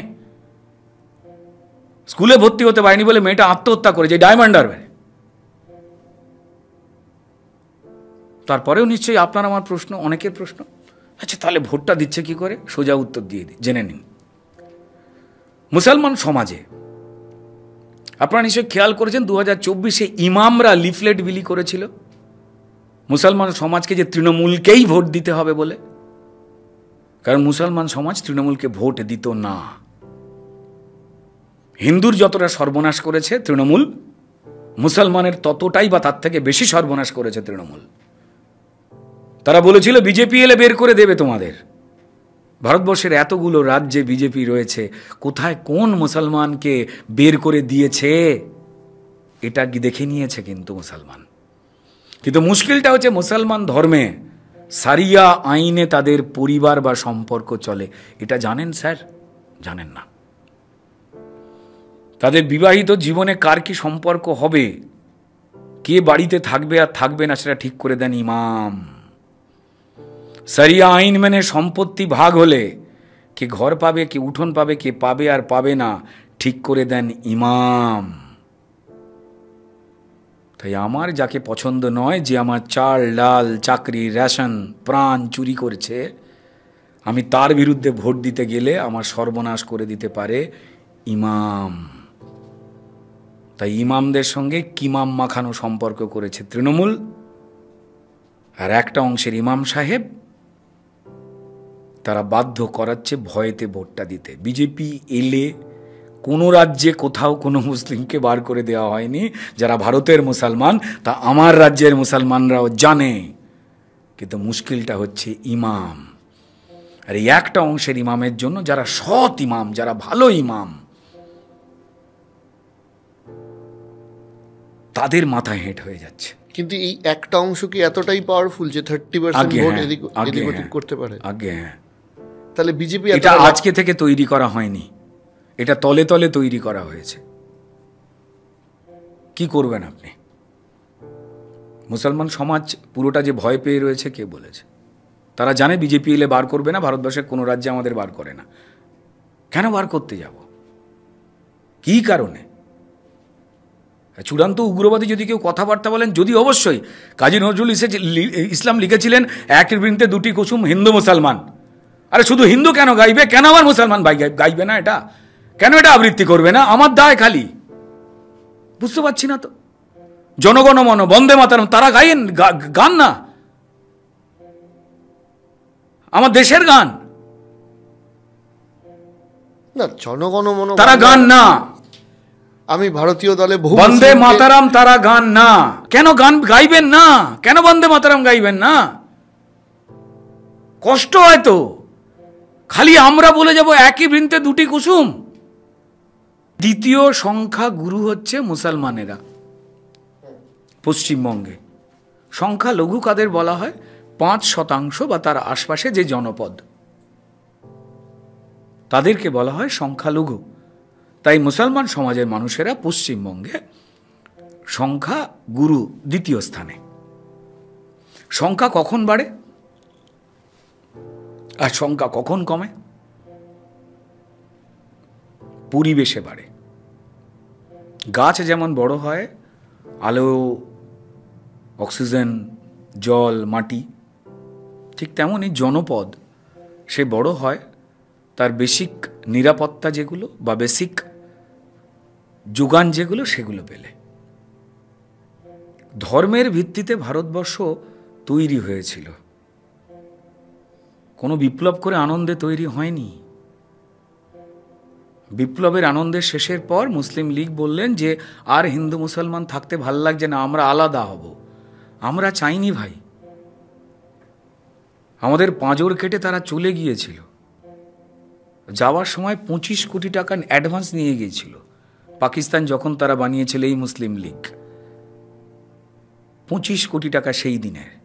আর 25 কোটি টাকা পেয়েই প্রথম যেটা করেছিল কাশ্মীর আক্রমণ করেছিল ওই টাকায়। গান্ধীজি বলেছিলেন আরও দাও। 49 crore টোটাল। আর 30% সেনাবাহিনী দিয়ে দেওয়া হয়েছিল। তা দিয়ে তারা কি করেছিলেন? ভারত আক্রমণ করেছিলেন ভারতের টাকা নিয়ে, দুর্ভাগ্যজনকভাবে। তারপর তাদের নজর ওই আগে পড়েছিল হচ্ছে বাংলা। যেহেতু বাংলার মানুষ পাকিস্তানে যেতে চায়নি, তাই সুহরাওয়ার্দীর নেতৃত্বে মুসলিম লীগের নেতা রক্তগঙ্গা বয়ে গিয়েছিল। সুহরাওয়ার্দীর ওই সভা, যে সভার পর থেকে রক্তগঙ্গা হয়, সেখানে বামপন্থীরা উপস্থিত ছিলেন স্যার। গোপাল পাঁঠা, শ্যামাপ্রসাদ মুখার্জি এরা যদি না থাকতেন, আমরা আগে পূর্ব পাকিস্তানে থাকতাম, তারপর এখন বাংলাদেশের বাসিন্দা হতাম। ইতিহাস তো মুছে ফেললে হবে না, এত সোজা নয় তো, সোজা নয়। কি কারণে বলুন তো? সরকারগুলো এত কিছু লেখে, জালিয়ানওয়ালাবাগ লেখে, 4,500 হিন্দুকে কেটে কুঁচোনো হলো মুসলিম লীগ। তারা কুঁচলো ধর্মতলা থেকে নর্থ কলকাতা অবধি। গোপাল মুখোপাধ্যায় ওরফে গোপাল পাঁঠা সে টিম নিয়ে রুখে দাঁড়ানো। সে কোনো রাজনৈতিক দলের কেউ ছিল না, পাড়ার একটু দাদাগোছের ছেলে ছিল, যে পরোপকারী ছিল, যে আখাড়া চালাতো কুস্তি করার। আমি টোটাল সমাজটার সঙ্গে মিশি, আজকে থেকে না। যারা সাধু সন্ত সমাজ, এরা পরিষ্কার ওই দুঃখ দরিদ্র দারিদ্রতা কাটাবার জন্য গ্রামে গ্রামে গিয়ে মানুষের জন্য সেবা করে। আমার তাদের সঙ্গে যেখানে যাই, যখন কোভিড হয়ে গেল তখন মানে আমি বাড়িতে কমই ছিলাম। কলকাতার 16-17টা বস্তিতে খাবার দাবার ওই সমস্ত দিতাম, বেরোতাম আর চলে যেতাম বাইরে বাইরে, সুন্দরবন, ওই সমস্ত প্রত্যন্ত এরিয়া ফিরিয়া যেখানে আমফান ফাম্পানে বিরাট ক্ষতি হয়ে গিয়েছিল। এই সব কটাই সংগঠনগুলো পড়ে থাকতো। এরা হিন্দু মুসলিম দেখে না, এরা মানুষকে খাবার দাবার দেয়, সাহায্য করে। নিজেরাই কি খায় তার তো কোনো ঠিক নেই। আমি সমাজের সঙ্গে মিশি, ঢুকিয়ে দেওয়া হয়েছে তাদের অত্যন্ত চতুরতার সঙ্গে। কেন আসে না? মুসলমান হয়ে গেলে ধর্মপ্রাণ, আর আমি হিন্দু এই কথাটা বলতে গেলেই উগ্র সাম্প্রদায়িকতা। সিপিএমের সিলেবাসে যারাই পা দিয়েছে সিপিএমের মতো করে তারাই ডুবেছে। 15 বছর তো তৃণমূল হতে চললো, তার সঙ্গে কি আছে? তারপরেও তো পরিষ্কার তারা মমতা বন্দ্যোপাধ্যায় মুর্দাবাদ বলে না আরজি কর আন্দোলনে সিপিএম বা নকশালরা বলেছে। স্বাস্থ্যমন্ত্রী, মুখ্যমন্ত্রী, যার জন্য পুলিশ মন্ত্রী, যার জন্য এত বড় গন্ডগোল ঘটলো, সবাই বলছে। একবারও কেউ পদত্যাগ চেয়েছে মুখ্যমন্ত্রীর বা স্বাস্থ্যমন্ত্রীর বা পুলিশ মন্ত্রীর? খালি বলছে সেক্রেটারি চেঞ্জ করো, সেক্রেটারি চেঞ্জ করো। তারা এটা জানে যে সেক্রেটারি আসবে তারা ওই একই কাজ করবে যেটা উনি বলে দেবেন। খেলাটা তো বুঝতে হবে। এনিওয়েজ, আমি যেটা বলি, যে প্রসঙ্গ ঘুরে ধরো যে আড্ডাটা হচ্ছিল, আমি একজন শিল্পী, একজন ব্যবসায়ী, একজন পড়ুয়া, একজন মহিলা যিনি বাড়ির কাজ করুন বা অফিসের কাজ করুন, প্রত্যেকটা জীবিকার মানুষকে রাজনীতির ক্ষেত্রে দরকার যার অন্তত স্বচ্ছতা রয়েছে। হতে পারে মতান্তর থাকতে পারে, আদর্শগত জায়গা থেকে লড়াই থাকতে পারে, কিন্তু যে কোনো জীবিকার মানুষেরই এখানে আসার দরকার। কোনো ইন্ডাস্ট্রিতে এই ধরনের আমার বিরোধী বলে তাকে আমি নেওয়াবো না, কাজ করতে দেব না, পেটের ভাত কেড়ে নেব, এই ঘৃণ্য অপরাধটা ভারতবর্ষে কোথাও কেউ করে না, যেটা এই সরকার করছে। শিল্প সংস্কৃতি মন্ত্রী কে? সম্মানীয়া মুখ্যমন্ত্রী মমতা বন্দ্যোপাধ্যায়। প্রচুর লোক আছে তৃণমূলের গুণী, অন্তত আমার চেনা, যারা শিল্প জগতে রয়েছে জড়িয়ে। এই রাজ চক্রবর্তী আছে, আমার বন্ধু এমএলএ, এই দেবটেব আছে, বা ধরুন নিরপেক্ষ পরিচালক, একটু তৃণমূলকে পছন্দ করা হরনাথ চক্রবর্তী আছে, কিংবা ইন্দ্রনীল সেন আছে যিনি সফলতম প্রযোজক ছিলেন, নিজে একজন শিল্পীও, ইঞ্জিনিয়ার।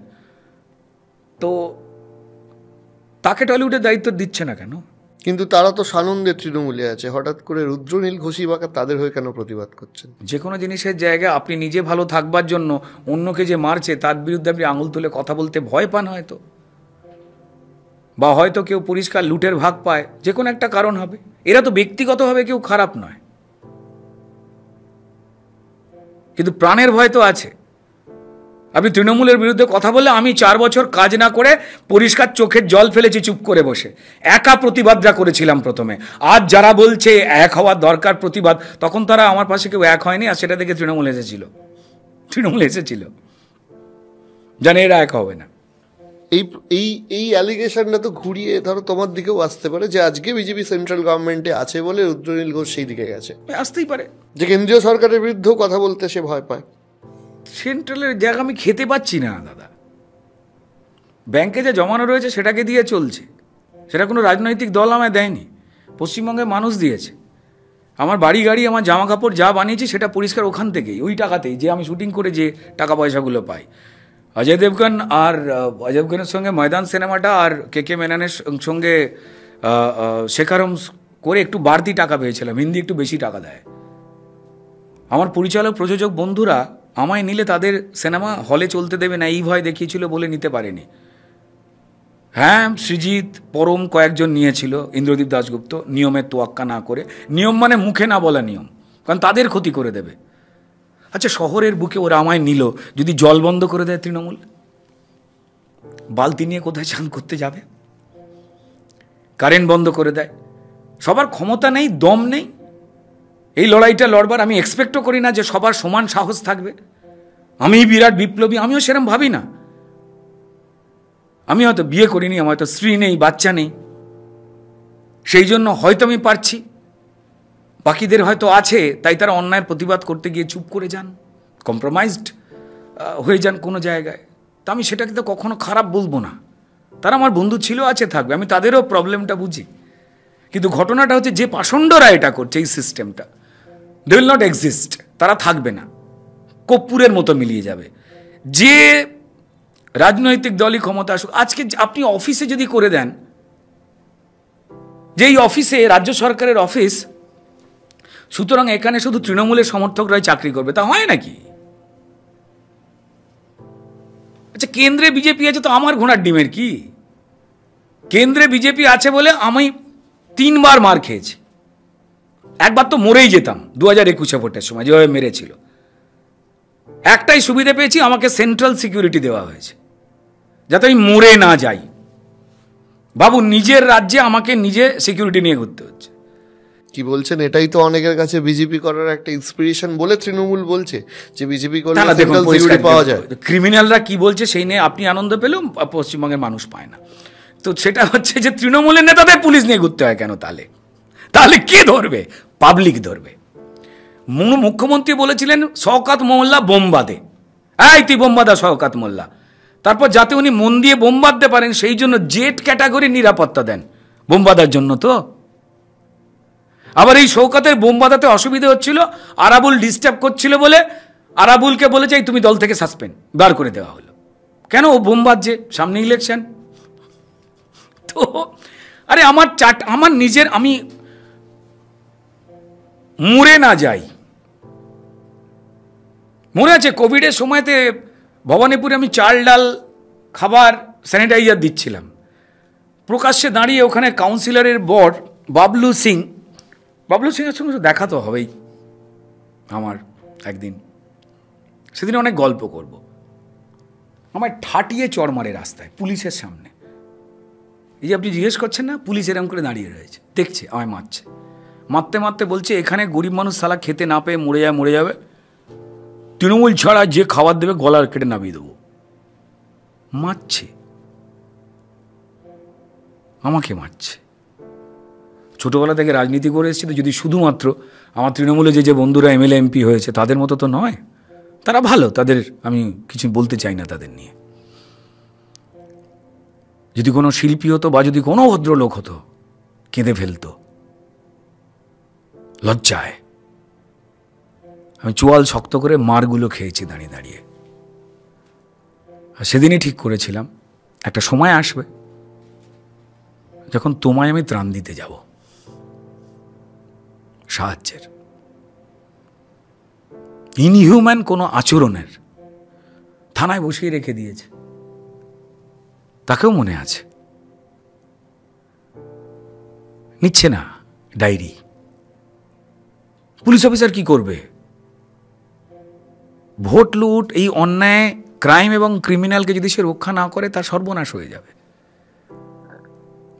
কোনো শিল্পীদের ওপরে তৃণমূলের কোনো রেসপেক্ট নেই। পশ্চিমবঙ্গ যেহেতু শিল্পীদের দেখে একটা নিউট্রাল ভোট আর একটা বড় পার্সেন্টেজ, বিশেষ করে মহিলারা, তারা আপ্লুত হন, সেই জন্য শিল্পীরা ভোট আনবার কাজে প্রয়োজনীয়।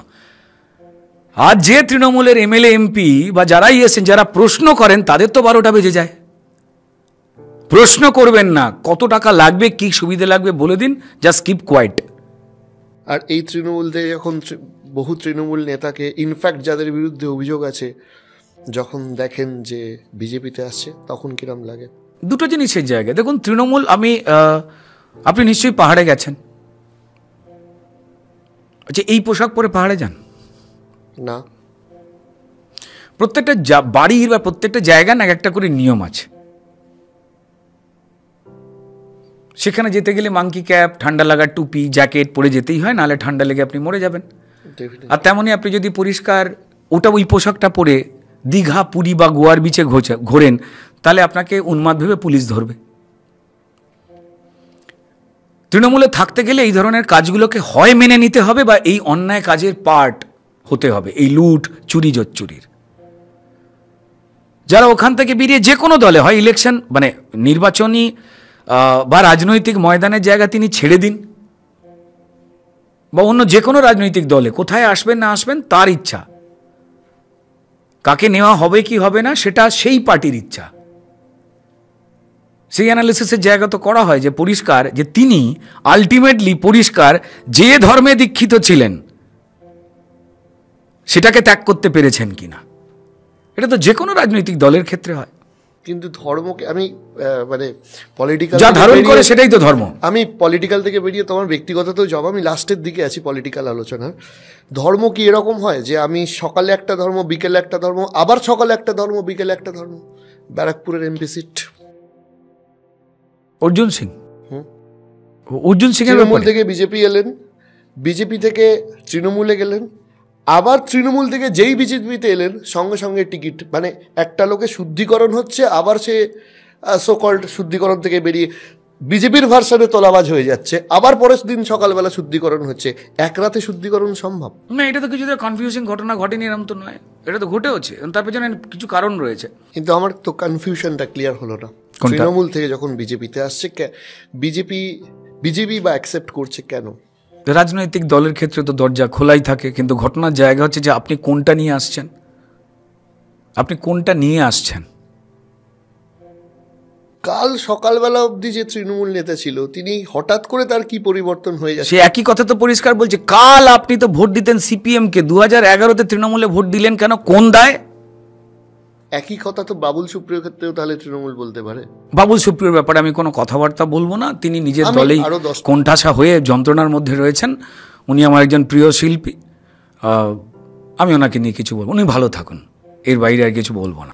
যাই হোক, বৃহৎ রাজনীতির পরিষদ থেকে এবার একটু আমরা তোমাকে খোঁজার চেষ্টা করব।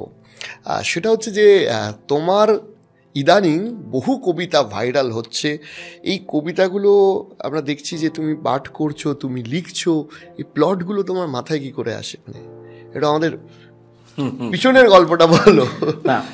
দেখো, সোজা কথা বলতে গেলে রাজনীতি কিন্তু এমন একটা ব্যবস্থা, সেই ঠিক করে দেয় যে তুমি আমি এই শোটা করতে করতে এই পডকাস্টের মাঝখানে দুরুম করে বোমে উড়ে যাব কিনা বা খুন হয়ে যাব কিনা, আমরা আদৌ এই পরিষ্কার চা খাবো নাকি চিনির দাম এমন হয়ে যাবে মানে বাংলাদেশের মতো অবস্থা হবে।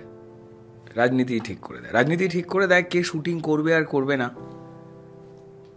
রাজনীতি ঠিক করে দিয়েছিল যে আমার বন্ধুরা যারা অসাধারণ কবি, সেটা আমার সিনিয়র প্রভাবপ্রতিম জয় গোস্বামী থেকে শুরু করে শ্রীজাত, মন্দাক্রান্ত,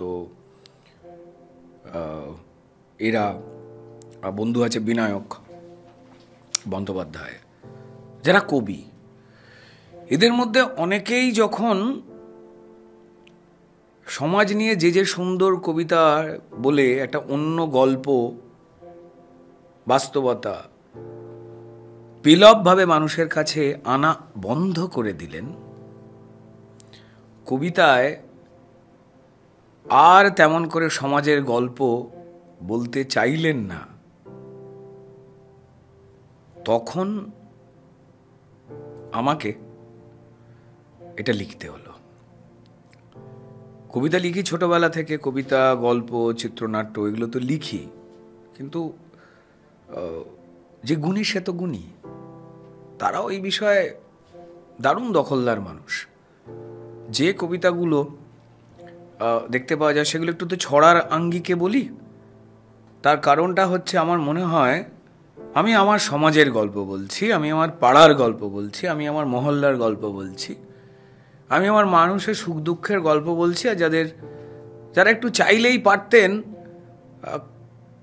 ভুলগুলোকে বন্ধ করতে, চোখের জলগুলো মুছিয়ে দিতে, আমি আমার পশ্চিমবঙ্গের গল্পটা বলি, যা অন্য কেউ বলতে ভুলে গেছে।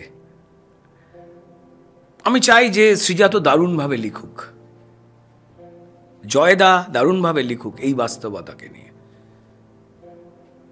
কিন্তু কোথাও না কোথাও তাদের হয়তো কিছু এমন অদৃশ্য অসুবিধা আছে যে কারণে তারা ভালো মানুষ হয়েও ভালোর পক্ষে স্পষ্ট সোচ্চারে কথাগুলো বলতে পারছেন না, যেগুলো তারা আগে লিখতেন বা বলতেন।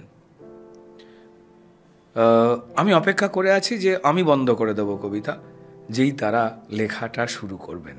তবে এইটা ভালো লাগে যে আমি যখন কোনো কিছু লিখছি বা পোস্ট করছি,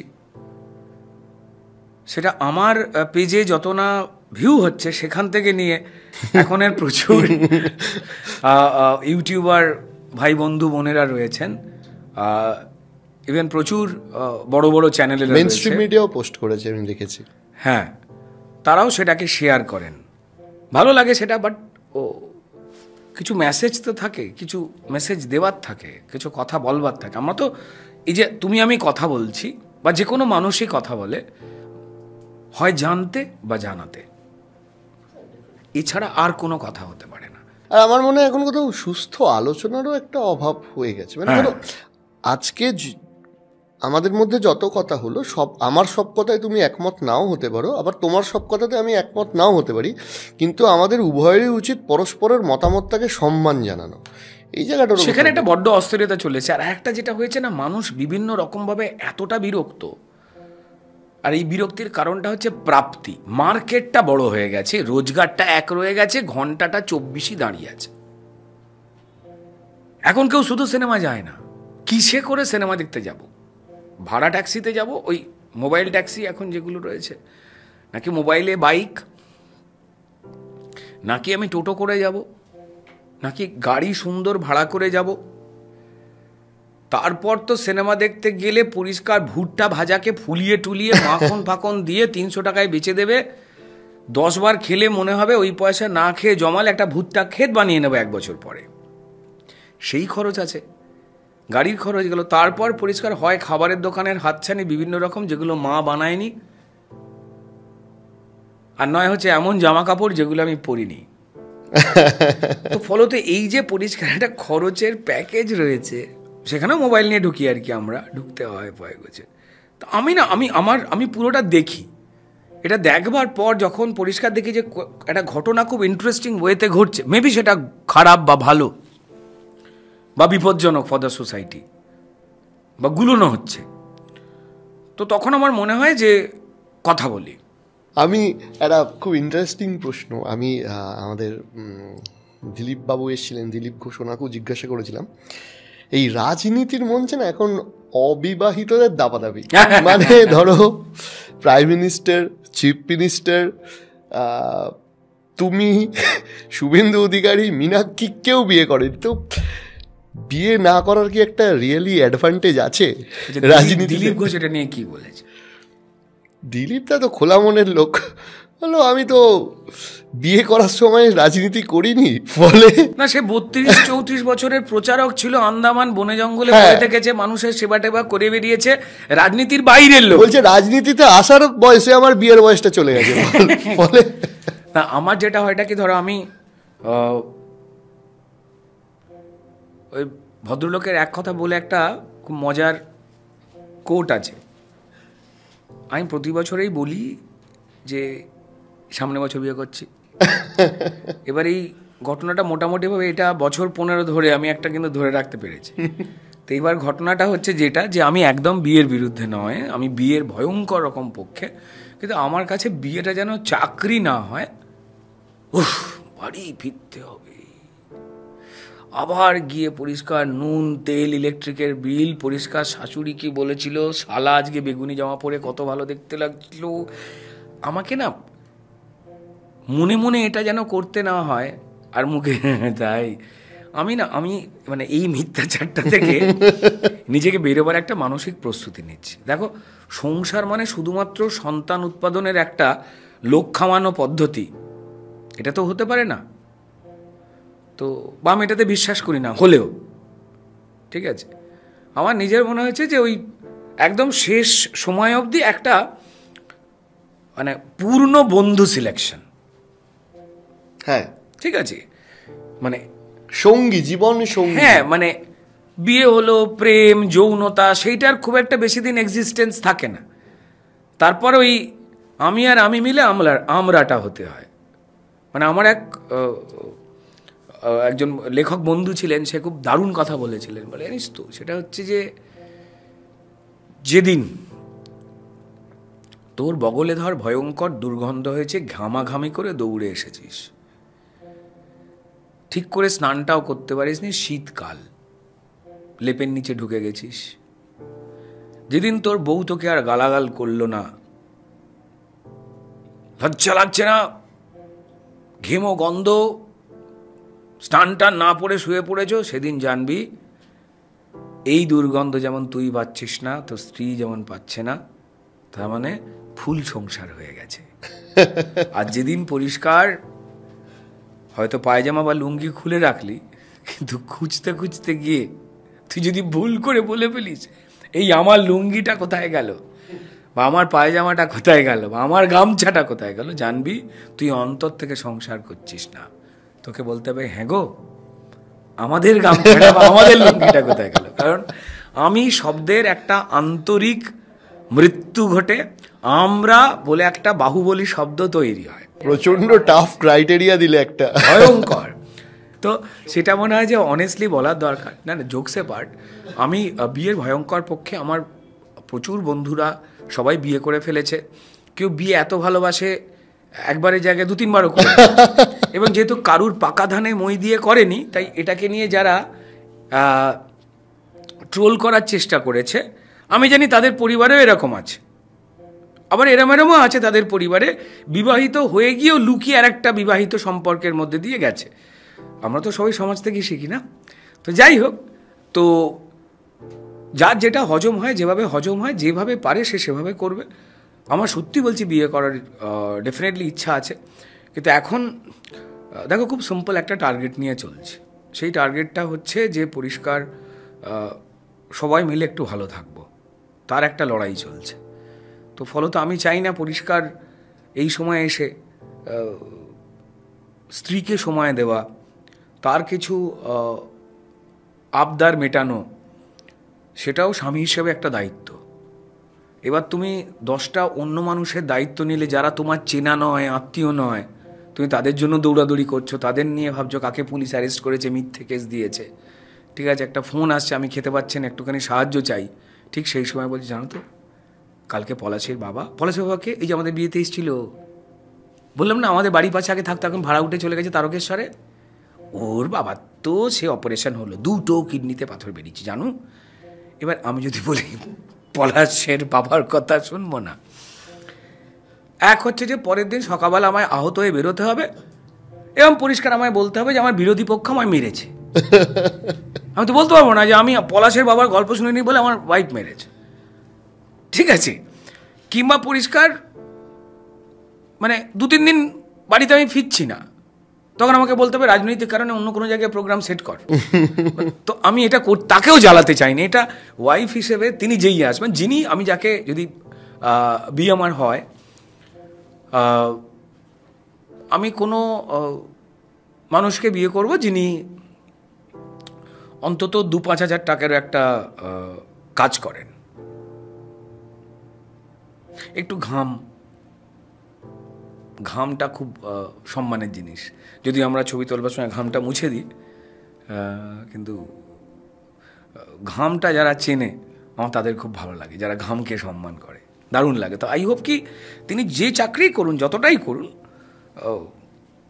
মানে ঘামের দামটা চিনলে বোধহয়, কারণ আমার বেড়ে ওঠাটা বা আমার পরিবারের বেড়ে ওঠা বা আমার পছন্দের মানুষগুলো প্রত্যেকেই কিন্তু তাদের পেছনে একটা ঘাম ছিল, ঘাম আছে। হয়তো আমরা যখন ক্যামেরার সামনে বসি ঘামটা মুছিয়ে দেওয়া হয়, বা অন্যান্য জীবিকাতেও যে মানুষরা রয়েছেন আমরা সেই ঘামটা সবসময় দেখতে পাই না। যারা শ্রমিক বা কৃষক রয়েছেন, বা আমাদের যে ছেলে মেয়ে বন্ধুরা সেলসের কাজ করেন বা রাস্তায় কিছু পরিশ্রমের কাজ করেন, আমরা শুধু সেই ঘামটাই ডিরেক্টলি দেখতে পাই। আরও অনেকগুলো জায়গাতে তো ঘাম আছে। তো বাস সামবডি যে পরিষ্কার ঘামটাকে সম্মান করে, তো এরকম একটা কেউ চেষ্টা 2026-এ একটা থাকবেই। তারপর সে কবিতা টবিতা লিখতে দেবে কিনা জানি না। আচ্ছা, কলকাতার একজন সেলিব্রিটি হিসাবে এতদিনের অভিনয়ের অভিজ্ঞতা নিয়ে যখন তুমি বলিউডে কাজ করলে, কেমন তোমার এক্সপিরিয়েন্সটা একটু শেয়ার করো। বলিউডের ক্ষেত্রে যেটা আমার ইন্টারেস্টিং যেটা লেগেছে, যে বলিউডে এক হচ্ছে যে কে তৃণমূল, কংগ্রেস, সিপিএম, বিজেপি করে, এ সমস্ত মানে অসভ্যতামি নেই। ওদের কাছে কে নতুন কে পুরনো ইমমেটেরিয়াল, অপ্রয়োজনীয়। ওদের কাছে যে গরু দুধ দেবে তাকে যত্ন করাটাই কাজ। এই সোজা উদাহরণটা দিলাম এই কারণে, জায়গায় যে ভালো পারফর্মার হবে, সে ডিরেক্টর হিসেবে, রাইটার হিসেবে, অভিনেতা অভিনেত্রী হিসেবে যদি পারফর্ম করতে পারেন, তাতে মুম্বাই ফিল্ম ইন্ডাস্ট্রির উপকার হবে, এটা ওরা বিশ্বাস করে। তো ফলত যা সেটা। অজয় দেবগনের সঙ্গে আমার ব্যক্তিগত পরিচয় ছিল না, সালমান খানের সঙ্গে ছিল, সেটা মিঠুন চক্রবর্তীর দৌলতে। আমি স্টার ফ্রিক মানে স্টারেদের প্রতি বিরাট আকর্ষণ এরকম না। আমার জীবনে একটাই খোয়াইশ ছিল, ইচ্ছা ছিল যে জীবনে একদিন অন্তত নাসিরুদ্দিন সাহেবের সঙ্গে অভিনয় করবো, সেটা আমার হয়ে গেছে। তো তারপর সত্যিকারেরই বলছি, অমিতাভ বচ্চনকে তো ডেফিনেটলি দারুণ লাগে, কিন্তু ওই পাগলামিটা কখনো ছিল না। যদি কখনো একসঙ্গে ফ্রেমে দাঁড়াবার সুযোগ পাই, ভালো লাগবে, একজন এক্সপিরিয়েন্সড এত দারুণ অ্যাক্টার।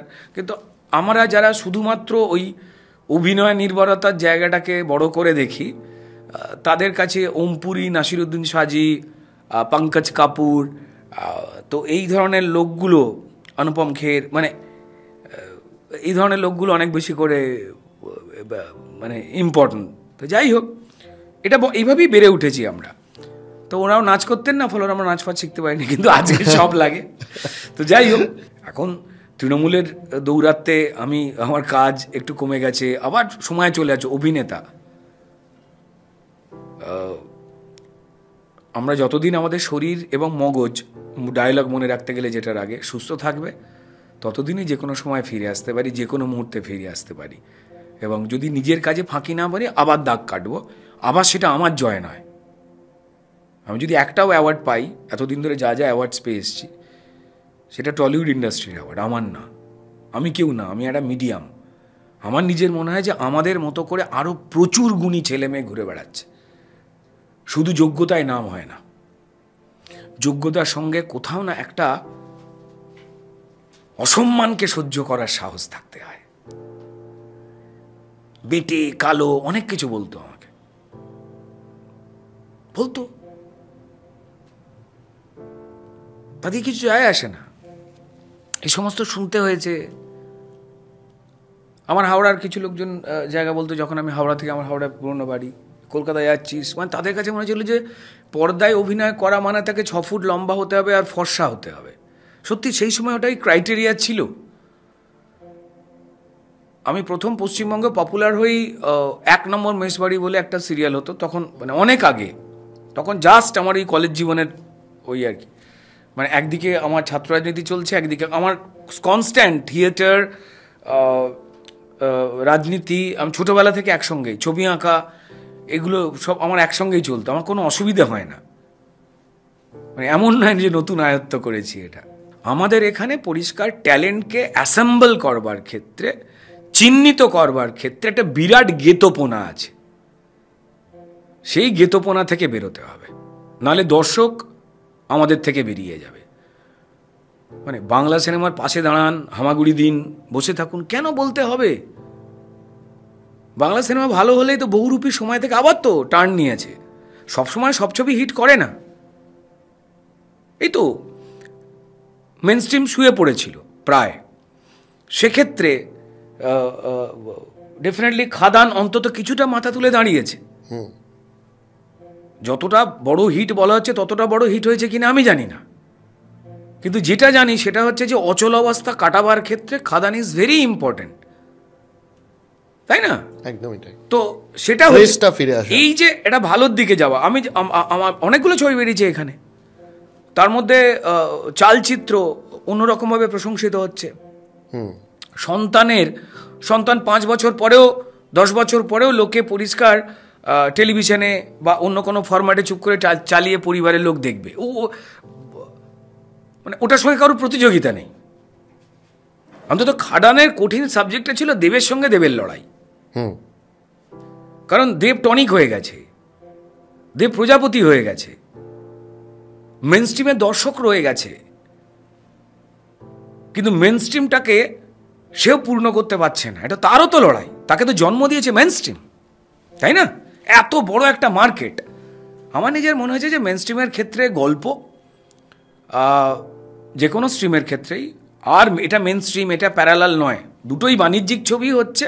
আর্ট ফিল্ম প্রায় হয় না বললেই চলে। এই এখনও অতনু ঘোষ গোছের কিছু কিছু লোকজন রয়েছেন যারা আর্ট ঘরানার সিনেমাটাকে অন্তত কিছুটা বাঁচিয়ে রাখবার চেষ্টা করছেন। মানে আমি যেহেতু শ্রদ্ধেয় প্রয়াত পরিচালক বাপ্পাদিত্য বন্দ্যোপাধ্যায়ের হাতে একদম আধুনিক আর্ট ঘরানাতে আমি সেখানেই লেখা শিখেছি বা ডিরেক্টোরিয়াল কাজ শিখেছি, তাই আমি এটা নিজের উপলব্ধি থেকে পরিষ্কার আমার এটা বলা। বাকি যারা তারা ভালো ছবি বানাচ্ছেন, তারা আরবান কমার্শিয়াল ছবি বানাচ্ছেন, খুব ভালো। এটা কমার্শিয়ালটাই হওয়া দরকার। যদি কমার্স যাহা ফেরত আনে তাই কমার্শিয়াল। দুরুম করে 4টে নাচ থাকলো কিংবা 20তলা বাড়ি থেকে কেউ ঝাঁপ মারলো, শুধুমাত্র এটা কমার্শিয়াল নয়। কিংবা আনন্দ হলে গান, এটা কমার্শিয়াল নয়। যতদিন মানুষের মনের মধ্যে ভালো থাকবার, একটু প্রয়োজনীয় বাড়তি ভালো থাকবার স্বপ্ন বেঁচে থাকবে, সেই দিন মেনস্ট্রিম কমার্শিয়াল বেঁচে থাকবে অডিয়েন্সের মনে। আমরা রোমান্টিক গান দেখতে ভালোবাসি না যে হিরো হিরোইন হাত ধরে ধরে গাইছে? দেখি তো, বাস্তব জীবনে আমরা এটা করি? তালালা লালা করতে করতে করি না, কিন্তু ওটা দেখতে যাই আমি, তাই ওটা প্রয়োজন আছে ওটার বেঁচে থাকা। এবার ওটার সঙ্গে একটু পারফরমেন্সের দক্ষতাটা দরকার, যেটা আমাদের সাউথের থেকে দেখবার। বাংলা এই বিষয়ে অনেকটা পাল্টেছে, নিজেকে এগিয়েছে, আরেকটু হওয়া দরকার। কারণ বাংলাকে ফাইট করতে হচ্ছে, বাংলার মেন স্ট্রিমকে ফাইট করতে হবে হচ্ছে সাউথের সঙ্গে, হিন্দির সঙ্গে। অডিয়েন্স সবকটা ল্যাঙ্গুয়েজই এখন প্রায় বোঝে, সাবটাইটেল যাচ্ছে, তো ফলত ও দেখছে না যে বাংলায় ছবিটা 6 কোটিতে হয়েছে আর ওটা 60 কোটিতে বানানো মন দিয়ে যত্ন করে। ফলে আমাদের যে কোনো মেন স্ট্রিম ছবি হোক, মেন স্ট্রিম মানে কমার্শিয়াল হোক বা আরবান মেন স্ট্রিম হোক, আমাদের কম্পিটিটর বেড়ে গেছে। তো একটু কন্টেন্টের ওপরে জোর দেওয়া আর পারফর্মার। আমাদের এখানে ডিরেক্টররা যথেষ্ট ভালো, দারুণ দারুণ ডিরেক্টর আছে, একটু রাইটারদের সম্মান দিতে হয়, একটু রাইটিংয়ের টাকাটা বাড়াতে হবে। যে জমির ওপরে আমি পরিষ্কার 5 কোটি 10 কোটির বাড়ি বানাচ্ছি, সেই জমিটাই আমি কিনছি সব থেকে ফক্কিকারীর সস্তার একটা চালাকি করা দাম দিয়ে। 50,000-এ লিখে দাম একটা স্ক্রিপ্ট। আরে ভাই, 50,000-এ যদি আমি জমি পেয়ে যাই, হ্যাঁ, আমি সেদিকে যদি নজর না দিই, তাহলে অত বড় বিল্ডিং তো ভেঙে পড়ে যেতে পারে। আর অনেকক্ষণ আমাদের গল্প চলছে, তোমাকে অনেকক্ষণ আটকে রেখেছি, আমাদের গল্প একদিনে শেষ হবে না। আমি লাস্ট একটা প্রশ্ন করব, সেটা হচ্ছে যে ধরো এই পলিটিক্সের বাইরে এখন তোমার ইন্ডাস্ট্রিতে অভিনেতা, অভিনেত্রী বা পরিচালক, তোমার বেস্ট ফ্রেন্ড কারা কারা আছে এখন? আড্ডা ফাড্ডা কাদের সাথে হয় রাজনীতির বাইরে? যারা ছিল তারাই আছে, কিচ্ছু পাল্টায়নি। হ্যাঁ, তাদের মধ্যে প্রচুর লোক আমায় সিনেমায় কাস্ট করে না, তার মানে সে আমার বন্ধু নয়, একদম নয়। ছবি দেখতে পাওয়া যায় না, আমরা প্রত্যেকেই প্রত্যেকের বাড়িতে যাই, আড্ডা মারি, সমস্ত কিছু করি। আবার বলছি যে আমায় যে পরিচালক বা প্রযোজক বন্ধুরা, যাদের কাছে আমি দারুণ অভিনেতা নাকি ছিলাম 2020 অবধি, তারপর 2021-এর পর থেকে তারা যে নিতে পাচ্ছেন না, তাদেরও কিছু সমস্যা আছে। তাতে আমার ক্ষতি হচ্ছে। হয়তো তুমি বলবে যে তাহলে আর বন্ধু কি? আমি বলবো যে প্রত্যেকটা মানুষ যদি নিজে একটু বেঁচে থাকবার জন্য, একটুখানি নিজের পরিবারের জন্য বা কেরিয়ারের জন্য যদি একটু দাঁতে দাঁত চিপে না চেয়েও যদি একটুখানি নিজের লোকের কথা ভাবে, ঠিক আছে, অসুবিধা নেই। তার আমার বন্ধু ছিল, আছে এবং থাকবে। অ্যান্ড এই ব্যাটেলটা শেষ হয়ে যাবে, এই যুদ্ধটা শেষ হয়ে যাবে, এই অস্থিরতা, এই বিষাক্ত হাওয়াটা শেষ হয়ে যাবে খুব তাড়াতাড়ি। রুদ্রদা, ভালো থাকো। অনেক জমিয়ে আড্ডা হলো, তবে ডেফিনেটলি তোমাকে আমরা কিন্তু আরও বলবো, আর আশা করি তুমিও আমাদের এখানে এসে আরও কথা বলতে, আড্ডা দিতে ভালো লাগবে তোমার। আজকের জন্য আমরা কিন্তু এখানেই শেষ করছি। ডেফিনেটলি আপনাদের অনেক প্রশ্ন থাকবে, সেগুলো করবেন।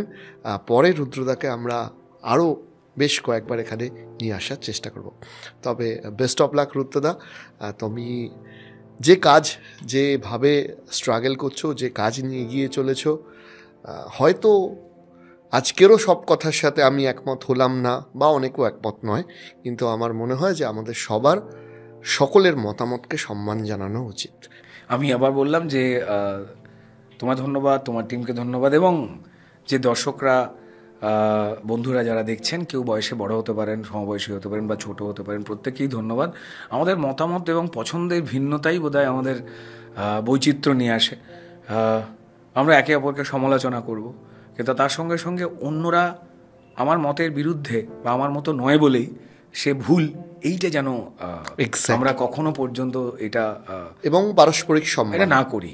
এটা পারস্পরিক সম্মান রেখে চলুন। এটা আমার রাজ্য, আমরা সবাই মিলে আমাদের এটাকে ভালো রাখতে হবে, যে কোনো পদ্ধতিতে, যেভাবেই হোক না কেন, যেটাতে বেস্ট যেটা পারেন, ভালো থাকে, ব্যাস এইটুকুই। ব্যাস, আবার দেখা হবে অবশ্যই আপনাদের সকলের সাথে। আর আরও একবার ধন্যবাদ দাদা, থ্যাংক ইউ ভেরি মাচ।